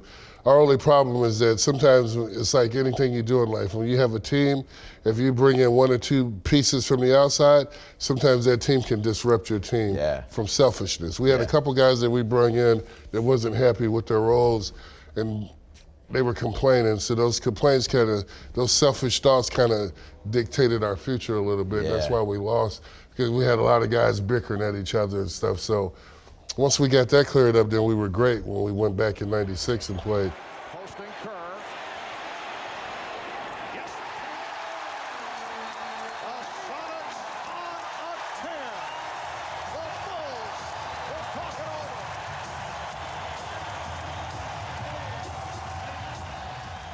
Team sport is about winning, but mostly it's about chemistry. Yeah. You know, you got to have the right chemistry in order to be good. Was it cool though to at least have those 2 games at home and be in the city? I'm sure that's just an experience you won't forget, right? Oh man, without a doubt, like driving around the Soups already, I feel like, have always been the sport in Seattle. Like even if as big as the Hawks and M's have been, basketball I feel like rules up here. Well, without a doubt, and the reason is because basketball did more in the community. And that's what a lot of times people don't understand. The Sonics were here for 41 years. Yeah. They were around Seattle for 41 years, but they did more in the community than the Seahawks and the Mariners did. So the Sonics were always, and that's kind of comes in play with myself. Yeah. By the Sonics doing more in the community around this way, it gave me the true education of doing more in the community, getting the experience of doing more in the state, and it really rubbed off on me. So then when we go into other teams, and I'm looking at other teams in other cities, it was not the same field. It wasn't the same field. So it's like, here you are, you've worked all these years to identify yourself in this community. It's like, look, it's not gonna be the same somewhere else. It's just the way it is. Yeah. Home is home. Yeah. So. One thing I forgot to ask you was in the '91 dunk contest. It's one of my favorite songs ever. Black Box, Everybody. Mm-hmm. That was one of the, tell me that song's significance in the contest. I mean, we was just looking for something creative, man, something that had a little catch to it, man. He's about 6 feet out of bounds. That ball bounced behind the backboard. He grabbed it and jammed it. Dude, I am such a big 90s R&B, everything, but like. That's what it's about. Like, man, you gotta have the right music, everything ties in. I remember, I think it was even the shot, they cut to Will Smith right after it was like, wow, everybody, and like you started getting into it, and they cut to Will Smith, and he was like, and I was like, it's Will Smith approved. That's you right. know what I'm saying? And that's, I mean, like once you go to dunk contest, you realize it's like, you got to entertain all these people. You got all these stars, and it's like, how do you get all these people on the same page as you? Yeah. I mean, you got to be very, very fortunate to do that. And you see, like, a lot of times guys get up there and they kind of just go and they come back. But in order for you to capture the whole crowd, it's tough, man. So you got everything that you do got to be on timing schedule. Your music, your gear, your shoes. It's just like you got to put a little time, a little effort into doing everything just right to make sure it comes out looking good. You played in 6 All-Star games, which is fucking dope. Any favorite? I loved always seeing the little packages they would do where they would show you guys busting balls. I think there was a great one of you and GP busting Garnett's balls in the locker room, like maybe his first year. Man says Magic Johnson to make an all-star team. Kevin Garnett. He's 20 and he's going on 21. We're gonna call him Sir Plastic Man. Slink. Ain't that right, Slink? Yeah, I played in 6 All-Star games. I started 6 All-Star games. That's what I'm saying, man. So truly, I mean, me saying that truly lets you know, by you starting 6 All-Star games means that the fans put you there. Yes. Yeah, so. Because the people that love basketball consider you the best of the best. The best of the best. So that's what makes those 6 All-Stars, when I say 6-time All-Star, I mean, that's like music to my ears because it's like, the fans put you there at 6 All-Star. You went to 6 All-Star games, started 6 All-Star games, 5 on the West, 1 on the East. And there's so many dope players at that time, so to start all of them. Yeah, to start all of them. And, I mean, you know who my backups was. Yeah. Guys like Barkley. Yeah, D-Rob. Dennis Rodman. Keem Olajuwon. Robinson. David Robinson.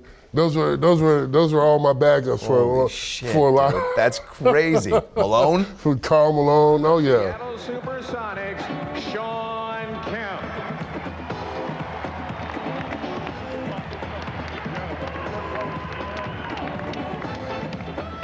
Here's Jason Kidd, who comes off a sensational 25-assist game the other night, and Shawn Kemp saw the West with a 2-0 lead. Drexler setting up against Jordan. Elijah Watt. I think the game that's the hardest, and Shawn Kemp takes that in. Drexler. Shaquille O'Neal, who on the pregame portion of our program said that he would attempt 5 3-point shots. And he had an ocean right there. I think that's going to be the choice of the day is the lane. And would you and Gary try to go out of your way to put on an extra show there too? Was that like, or you just kind of? Yeah, but they. This is what the problem was, man. When we get to the All-Star game, the other guys wanted to play with me. They wanted to become Gary Payton a little bit. Oh shit! So they would split the time up a little bit. They tried to play Gary with the second unit, put me with the first unit, and try to split us up a little bit. Gary didn't really like that. Fuck that. Oh yeah. But they wanted a chance to throw the lob for one time because we were on the same team. Guys like, I'm trying to think, like, not Stockton probably. Oh yeah, Stockton. Magic. All of them were trying, especially, when I played on the Western Con, they all wanted to. Kevin Johnson. Yeah. Absolutely. Stockton just seems so by the book that I can't imagine him being like, Raymond, woo-hoo! He's hey man, John Stockton is a great dude. And I'm going to tell you guys this, man. He's a very strong individual, man. He's, I say he's a great player, but also he's one of the toughest players I've ever played against. For real? Absolutely. And without a doubt, he's... Because he didn't, he was also like, he's well-mannered. He's well-mannered. He's like 6'3", 6'4". Knows how to use his body, huh? But, man, he's strong as can be, and he knows exactly where to pop you at if he needs to pop you. Really? He's got a lot of country boy in him, man. He's a tough guy. The kamikazes, skipped over that, but, dude, had 2 pairs of those. Wish I still had them. What size you wear? 13. 13?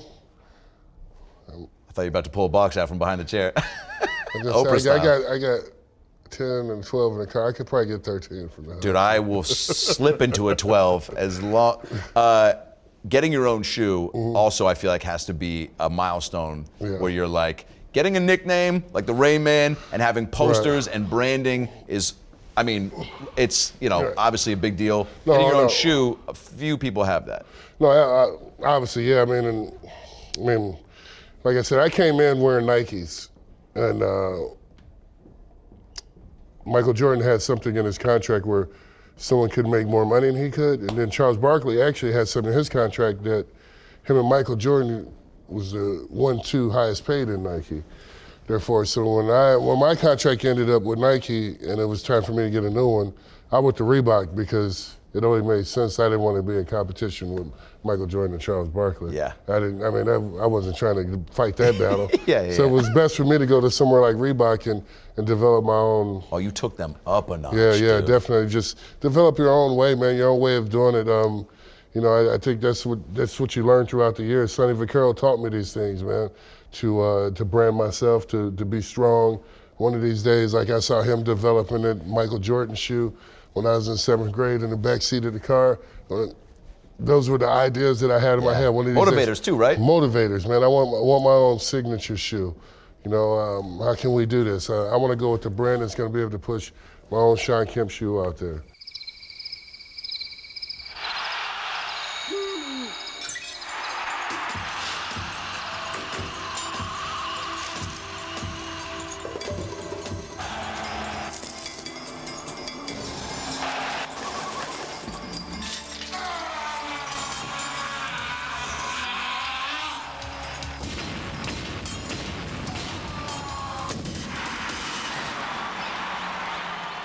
I want my own cereal. I want my Absolutely. You know what I'm saying? Like I don't know, Ray Flakes or fucking, Ray Flakes. Adam chips or something, even like with my fans, I call them the rabies or something. Yeah. But, no, it's all doable, man. Once you get that fan base and you start to let people know, man, everything is really doable, man. Yeah. I've seen it, from my buddies with Pearl Jam. In the heyday of the era too of the '90s in Seattle, I think I saw that with you and Gary on the NBA TV chat. I didn't realize you know it as a fan because you assume all you guys know each other. Like I'm sure Griffey, you guys were all. Oh yeah, this was like a competition. Gary wasn't here yet, but my first year when I got here, I would I would go to Griffey game. Baseball starts generally early. And then go to my game, then Griffey would come over and watch some of my games. So I could watch the first 4 innings of his game at the Kingdom, then he could come over and watch the last quarter of my game. So that's kind of how it was. Come on. Up. You can't beat that. And then you got like Pearl Jam, you got Nirvana, you got a Sir Mix-a-Lot. There was so many people at that time. It was like just a function of just coming through. It was great times around here. Man. Were these guys because I was always curious what the Seattle equivalent was to like LA where you had Jack, Sandler, just celebrities sitting courtside. What was the Seattle version of that while you were playing there? Oh, no doubt, seeing like Mr. Bill Gates sitting there, Paul Allen. You're seeing a lot of billionaire guys before they become billionaire guys sitting around here, also being a part of the team and doing certain things for the team and stuff. And it was really fun. Mr. Gates was. Serving stuff. He gave me my first laptop, actually. I'm still waiting to see what's going to happen with this team. There's been players that's been calling that wants to take involvement with this team coming here. Yeah. There's guys of like Dwayne Wade. Yeah. Yeah, guys like LeBron. These are guys that grew up having the Sonics be a part of their life. Part of their life, Watch and they still may want to come up here and have some type of deal with ownership or something one of these days. Wow. So I'm anxious to see what's going to happen for the city in the future, but I think things are on the up. Would you want to coach? No. You've been asked that, the way you just said that. No, I only support the guys. This generation of players would be tough to coach. Be tough for me to coach. I got too much old school in me, so it'd be best if I motivate on the side. Be a presence around, right? Absolutely, definitely. If the team comes back, I'll have some involvement with the team. Of course. If anything, I'd like to help these guys save their money. It'll be one of the things I've talked to them about.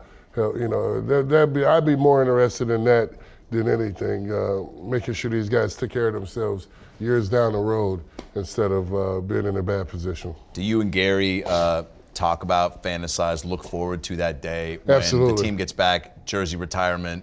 Yeah. Not only just going to the games on a regular basis and getting to experience what you guys deserve, which is what you see around other arenas, what Kobe was doing when he go to Laker games, Buck, and they put him on the thing. He loves it, but you just get that constant appreciation, which I think. No, absolutely. We've been wanting that to happen for quite some time. Now, Gary, on the other hand, we just talked about this a few days ago. He actually does want to still coach a little bit. Oh, wow. He still wants to coach a little bit, but for me, myself personally, I would like to stay away from the coaching and deal more with the community and helping these guys save their money.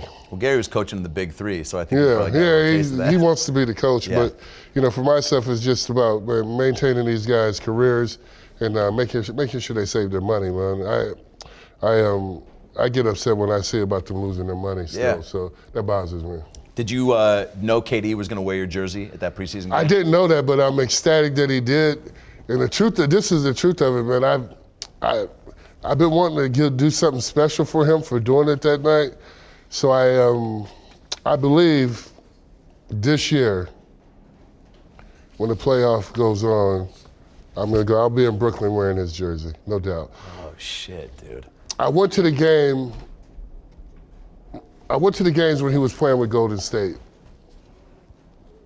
I didn't feel like that was his home. I always felt that that was just going to be a pit stop for KD. Oh, yeah. So I've always been waiting for him to have a true home. And now that he has a true home, I'm looking forward to it. So during the playoffs this year, you'll see me in Brooklyn. Oh, dope. With the KD jersey on the sideline, repaying him back for what he did a couple years ago. Because I think in sports, man, it's important that you appreciate guys who step up and do those certain things. Oh, yeah. For you. And you can tell he loves Seattle, too. I mean, I've even heard him joke about finishing here. Yeah, absolutely. So hopefully Brooklyn is even a pit stop. Yeah, no, I mean, if we could get a team back here and maybe get him in for the last few years, that'd be awesome. And it'd be a great attraction for the other players to come too, man. Jamal Crawford, I heard him say that he would come out of retirement just to come play a couple games. Yeah. I mean, like, you know. No, I live right down the street from Jamal now, and I talk to him all the time. dope. And he's still in the gym working out, man. He still wants to play. Jesus. Him and Nate Robb, huh?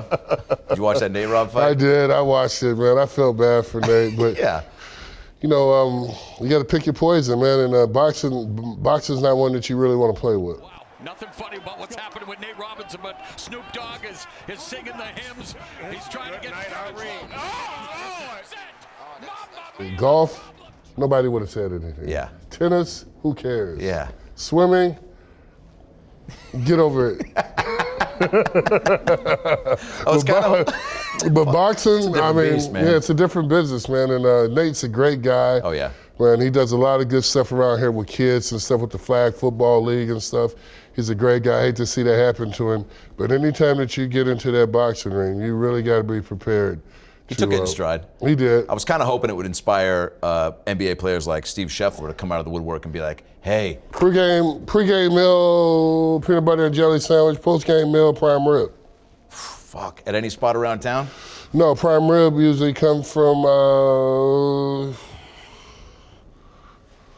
Metropolitan. Fuck yeah. The grill, right? No doubt about it. Wow. Metropolitan Grill. Yeah, they're money all the time. they make my prime ribs. They have for the whole time I've been around here. Just the exact order? They just give up the Rain Man special? They know it's coming. Fuck.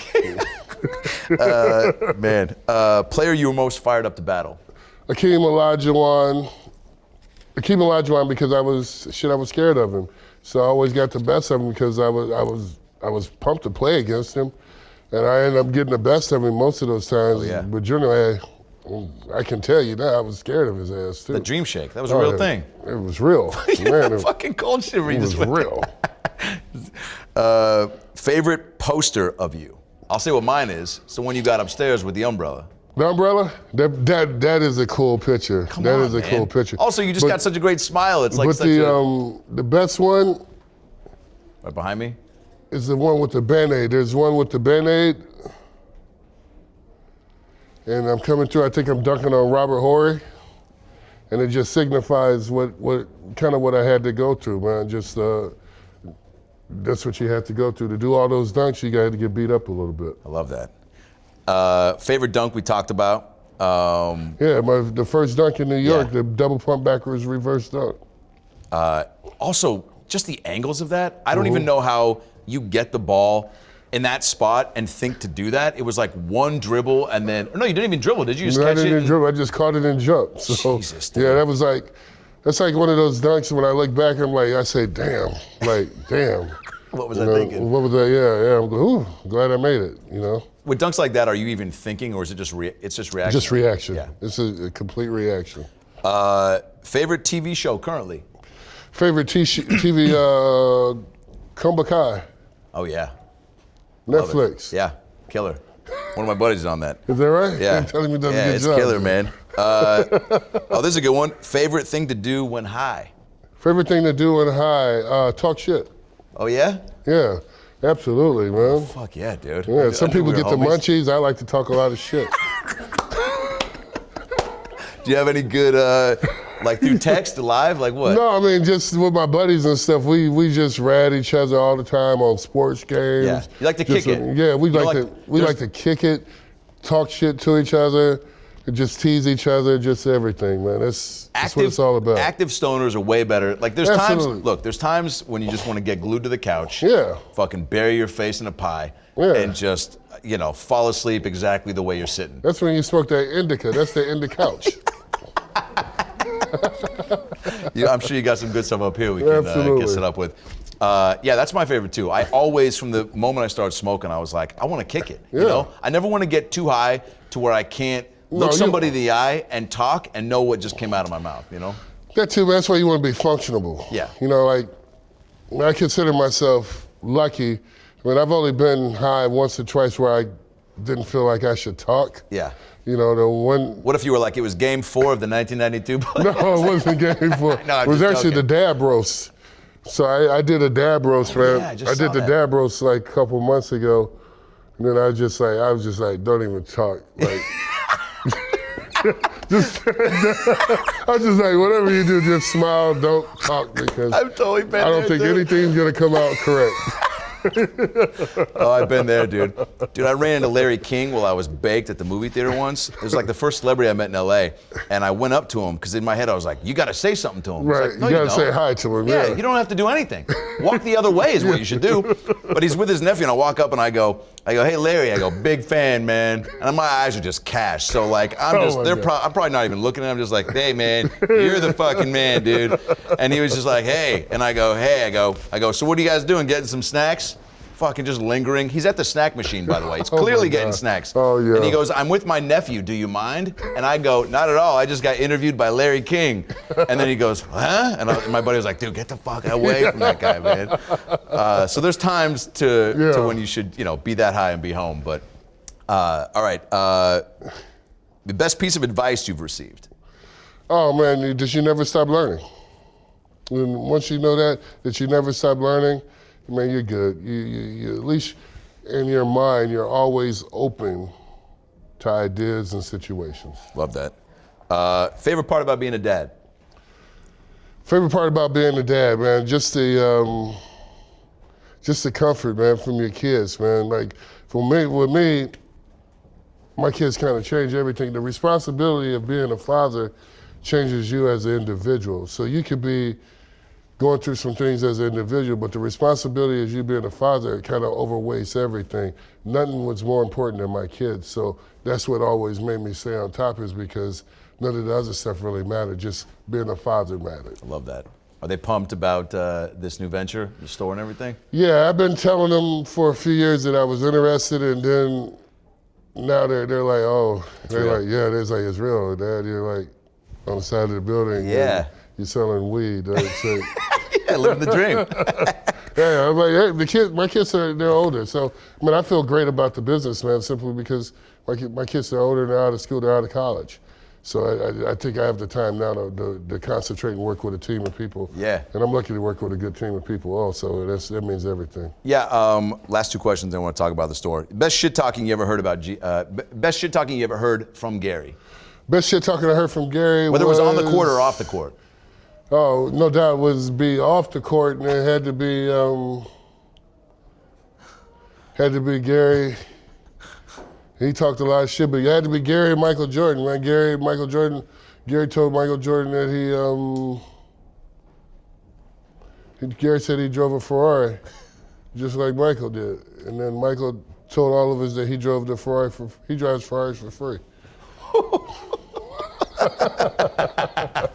Got him. Got him.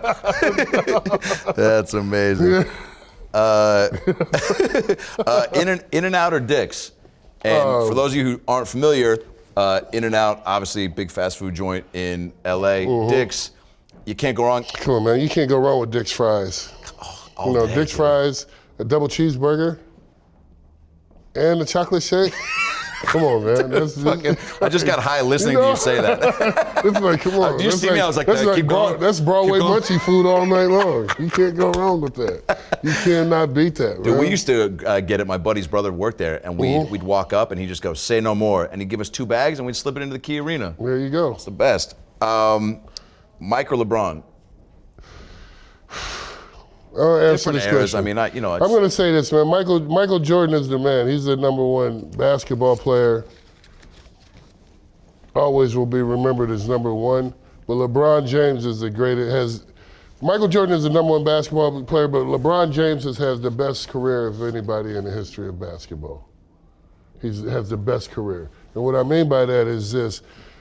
Jordan went 6-0 in the championship. That will never be outdone because most people are going to lose at least one. Yeah. He went 6-0. LeBron's been to like 12 or 13 championships now. he has the best career of anybody that's ever played in the NBA because he's played for so long and he's been able to stay healthy. And he was labeled the king, so he's pretty much had things go his way since he's been able to come into the NBA. So I think he's had the best career of anybody. But absolutely, I think Mike, you can never go wrong with saying Michael Jordan because he was 6-0 in the championship. Yeah. Globalize the game, right? Absolutely. All right, so this has been unbelievable, by the way. Right. I can't thank you enough for making time, man. The fact that we're doing it in Shawn Kemp's Cannabis, the basement of the store. I know we talked a little bit about you getting involved in the community, and this having a lot to do with that, of you wanting to give back, but also remain connected, right? Because I know Seattle, just a big part of your life, and still living here. What do people need to know about the store that they might not from just, because obviously gotten a lot of hype and press, and people are like, now that it's getting legalized in more places, and Seattle was one of the first. I'll say this just from being here, I know you guys tout this as a thing, but the prices are fucking crazy good, and I've been to probably too many shops, my mom would say when I come home. But you have everything. Right. The store is aesthetically incredible. You've got NBA Jam machines. So just tell me about your connection to this store and what you love about it. Well, first of all, it's myself, but also working with some great people around here. But I think in our ideas and what we tried to capture is just to create a great project, which is selling cannabis, but also be very, very active and sociable and nice to people in the community. So I think what sets us apart, first of all, is when you come inside. If you go to any of these cannabis stores, it's tough to get time from people. Generally, a lot of times they're very busy. It's very hard for these people to really work with you, talk to you. But the thing I'm proud of is when you come in here, we actually have some very nice people to work for us. They're all over it when you come in, trying to help you out with different items, regardless if you want to smoke cannabis, regardless if you want CBD products, regardless if you want edibles, whatever you want, they're going to help you out with. And I think that's most important. So I just think we're very, very friendly. Kind of similar to when you go into an Apple store. Yeah. And I felt that right out of the gate. Yeah, you have people at the front just absolutely. like, welcome, you guys ready to get fucked up? And I didn't say that, but that comes from the people that I work with. They've done a really good job with exploring those opportunities for people and just letting them be nice and be themselves, making people feel comfortable. Yeah. So that's the most important part, I think, of this store. The second part is absolutely the prices, man. Being that we can buy stuff in bulk and get the prices down. Yeah. I think that helps everybody out. It's huge. Yeah, I mean, it's just major. It's major. And did you notice that as just a consumer yourself, or was that something that when you guys, opened, that you were like, we want to make sure that we are, at the top? Well, that's when we were developing this store. That's something that we talked about. But the people when I got involved with this store, some of my coworkers and owners, they also own their own store, like in Vancouver. Oh yeah. Therefore, that was when I went and visit their store. That was one of their strengths. Gotcha. Was being very personable, very nice, and keeping the prices down. So obviously, when we started talking about this store, that was like, of course we want to adapt those good things about their store into this store. Yeah. I mean, that's what makes it. Yeah. So, it's just about surrounding yourself with the right people, coming up with the right concept, and doing the right thing. And I think we're all on the same page. And I was very fortunate to work with some great people that I'm working with, but also for us to be on the same page. Yeah. And I think that's made it so much better for myself. There's probably a lot of people that are going to want to come just because it's fucking Kemp's Cannabis, which is awesome. Which is awesome. But eventually what you'll probably see me get involved with is definitely some of those lotions, creams, stuff to try to get non-smoking people in here. I mean, I think that's important. By the way, why hasn't Kareem Abdul-Jabbar come out with Kareem's Cream? That is a missed opportunity. Where's my Kareem cam? Hey, Kareem, you fucking, come on, dude. The product writes itself. My Kareem's Cream, well, that's a great idea. Hey, you got his number? I got his Facebook page. I'm trying to get Sam Perkins to come down here. Come on. And profit off some of this Big Smooth we selling, man. You're selling Big Smooth? We got some Big Smooth upstairs. That was the other thing I wanted to ask you. I know you got gummies, tinctures, gummies, pre-rolls. tinctures, yeah. I'm a big blunt guy, obviously, but you like blunts? Yeah, man. We got plenty of. We got some good joints, ones up blunts. there. Here's the thing, man. I know edibles are great, you know, and I'm on 50 right now. But, no, I'm joking. I just want to see it. I'm keeping it together. I'm sweating from the knees down. No, you know, I know that it's better sometimes for your pipes if you're, but I don't know, man. A good joint, a good blunt, I love it. Yeah, Still enjoy absolutely. a good bubbler and bong, which I know you sell those too. Oh yeah, man. Zeus, you got upstairs. You got these things called Zeus blunts, man. There's 3 pre-rolled blunts coming in this package. You gotta try them out. You'll love it. Yeah, I'm getting married next April. My fiance doesn't know. Probably gonna spend most of the budget here today. But you know, you gotta spend money to make money. You gotta do it. It'll be worth it. Okay, good. This is awesome. Yeah. And I mean, you're on top of you just still being so involved in Seattle, right? And giving back and being so. I was telling my stepdad on the way down here, and he was because he watched the chat with you and Gary on MADtv, and he's like, man, he seems so cool. And he's like articulate and like put together. I'm like, yeah, man, he's fucking, it's why you can't open a business like this and not have your shit together. But it is impressive, man, that even when I met you at Rappaport's show, that you're like, you know, you put people up like, you know, a hero of mine up on a pedestal. And then in moments in meeting you and, you know, you just were so kind and generous that what if I just start crying right now? But like who you are was still there, but you were just a person because you treat me like a person. And then we started bullshitting, shooting the shit. I think you even busted my balls about my shirt, which fucking still stings. No, but we just, you know, had a good rapport right away. Right. And I was like, that's dope, because they say sometimes, you know, you don't want to meet your heroes because there's absolutely. And I'm sure everyone probably has a story like that, you know, and so I just want to applaud you, man, for being just, you know, keeping it real and being down to earth. And no, thank you so much. Now what's funny, when I got the phone call a couple weeks ago, my coworker Trent, when he delivered a message to me, I automatically knew who it was. Oh fuck yeah, dude. Yeah, so absolutely. Thank God. So it's like, we get that on tape. I automatically knew who it was. So definitely. I I appreciate you, man. I appreciate you reaching back out, and hopefully we continue the friendship, man. I mean, I think so, man. And as we talk, so am I invited to the wedding? What's up? 1,000%. Yeah, are you fucking kidding me? Guess what? My best friend, who was gonna be my best man, just got the boot, dude. He's gonna be like, hey, what happened? Sorry, man. The Rain Man wants your spot. It's all good, man. Yeah, this has been incredible. We'll go upstairs, let's walk around the store, and yeah, thanks again, bud.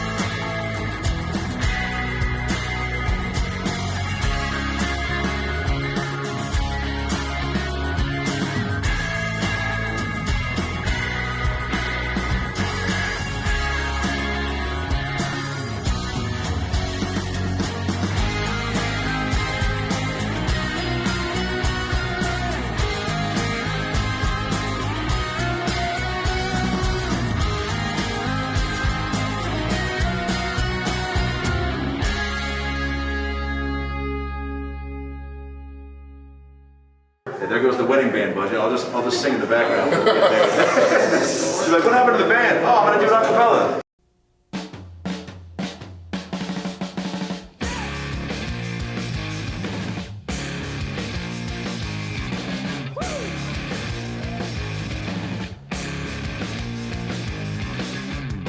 So welcome to the game, ladies and gentlemen, shout the name. Seattle SuperSonics. Basketball bionic, and Gary Payton was on. Bounce pass off court to Shawn, and the crowd sing along. SuperSonics, oh yeah. SuperSonics, not just the regular team. Take middle with it. Lead 3 over to Shrimp. In the corner, Gary wide open. He delivers. Yes! Gary Payton hits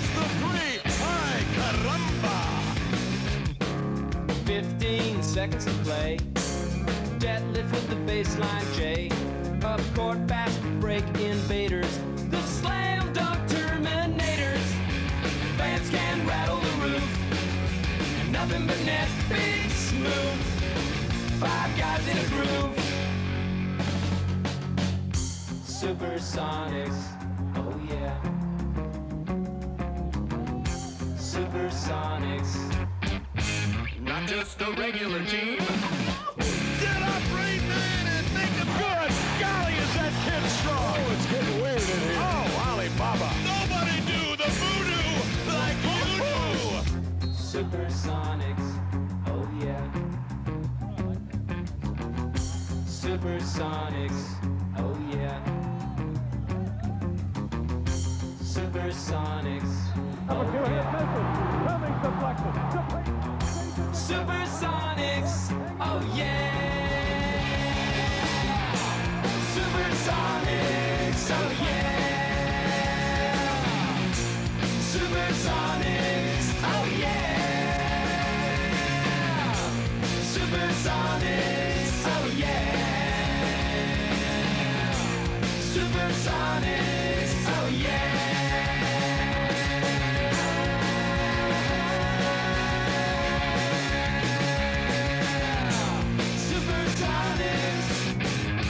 Not just a regular team, your Seattle SuperSonics.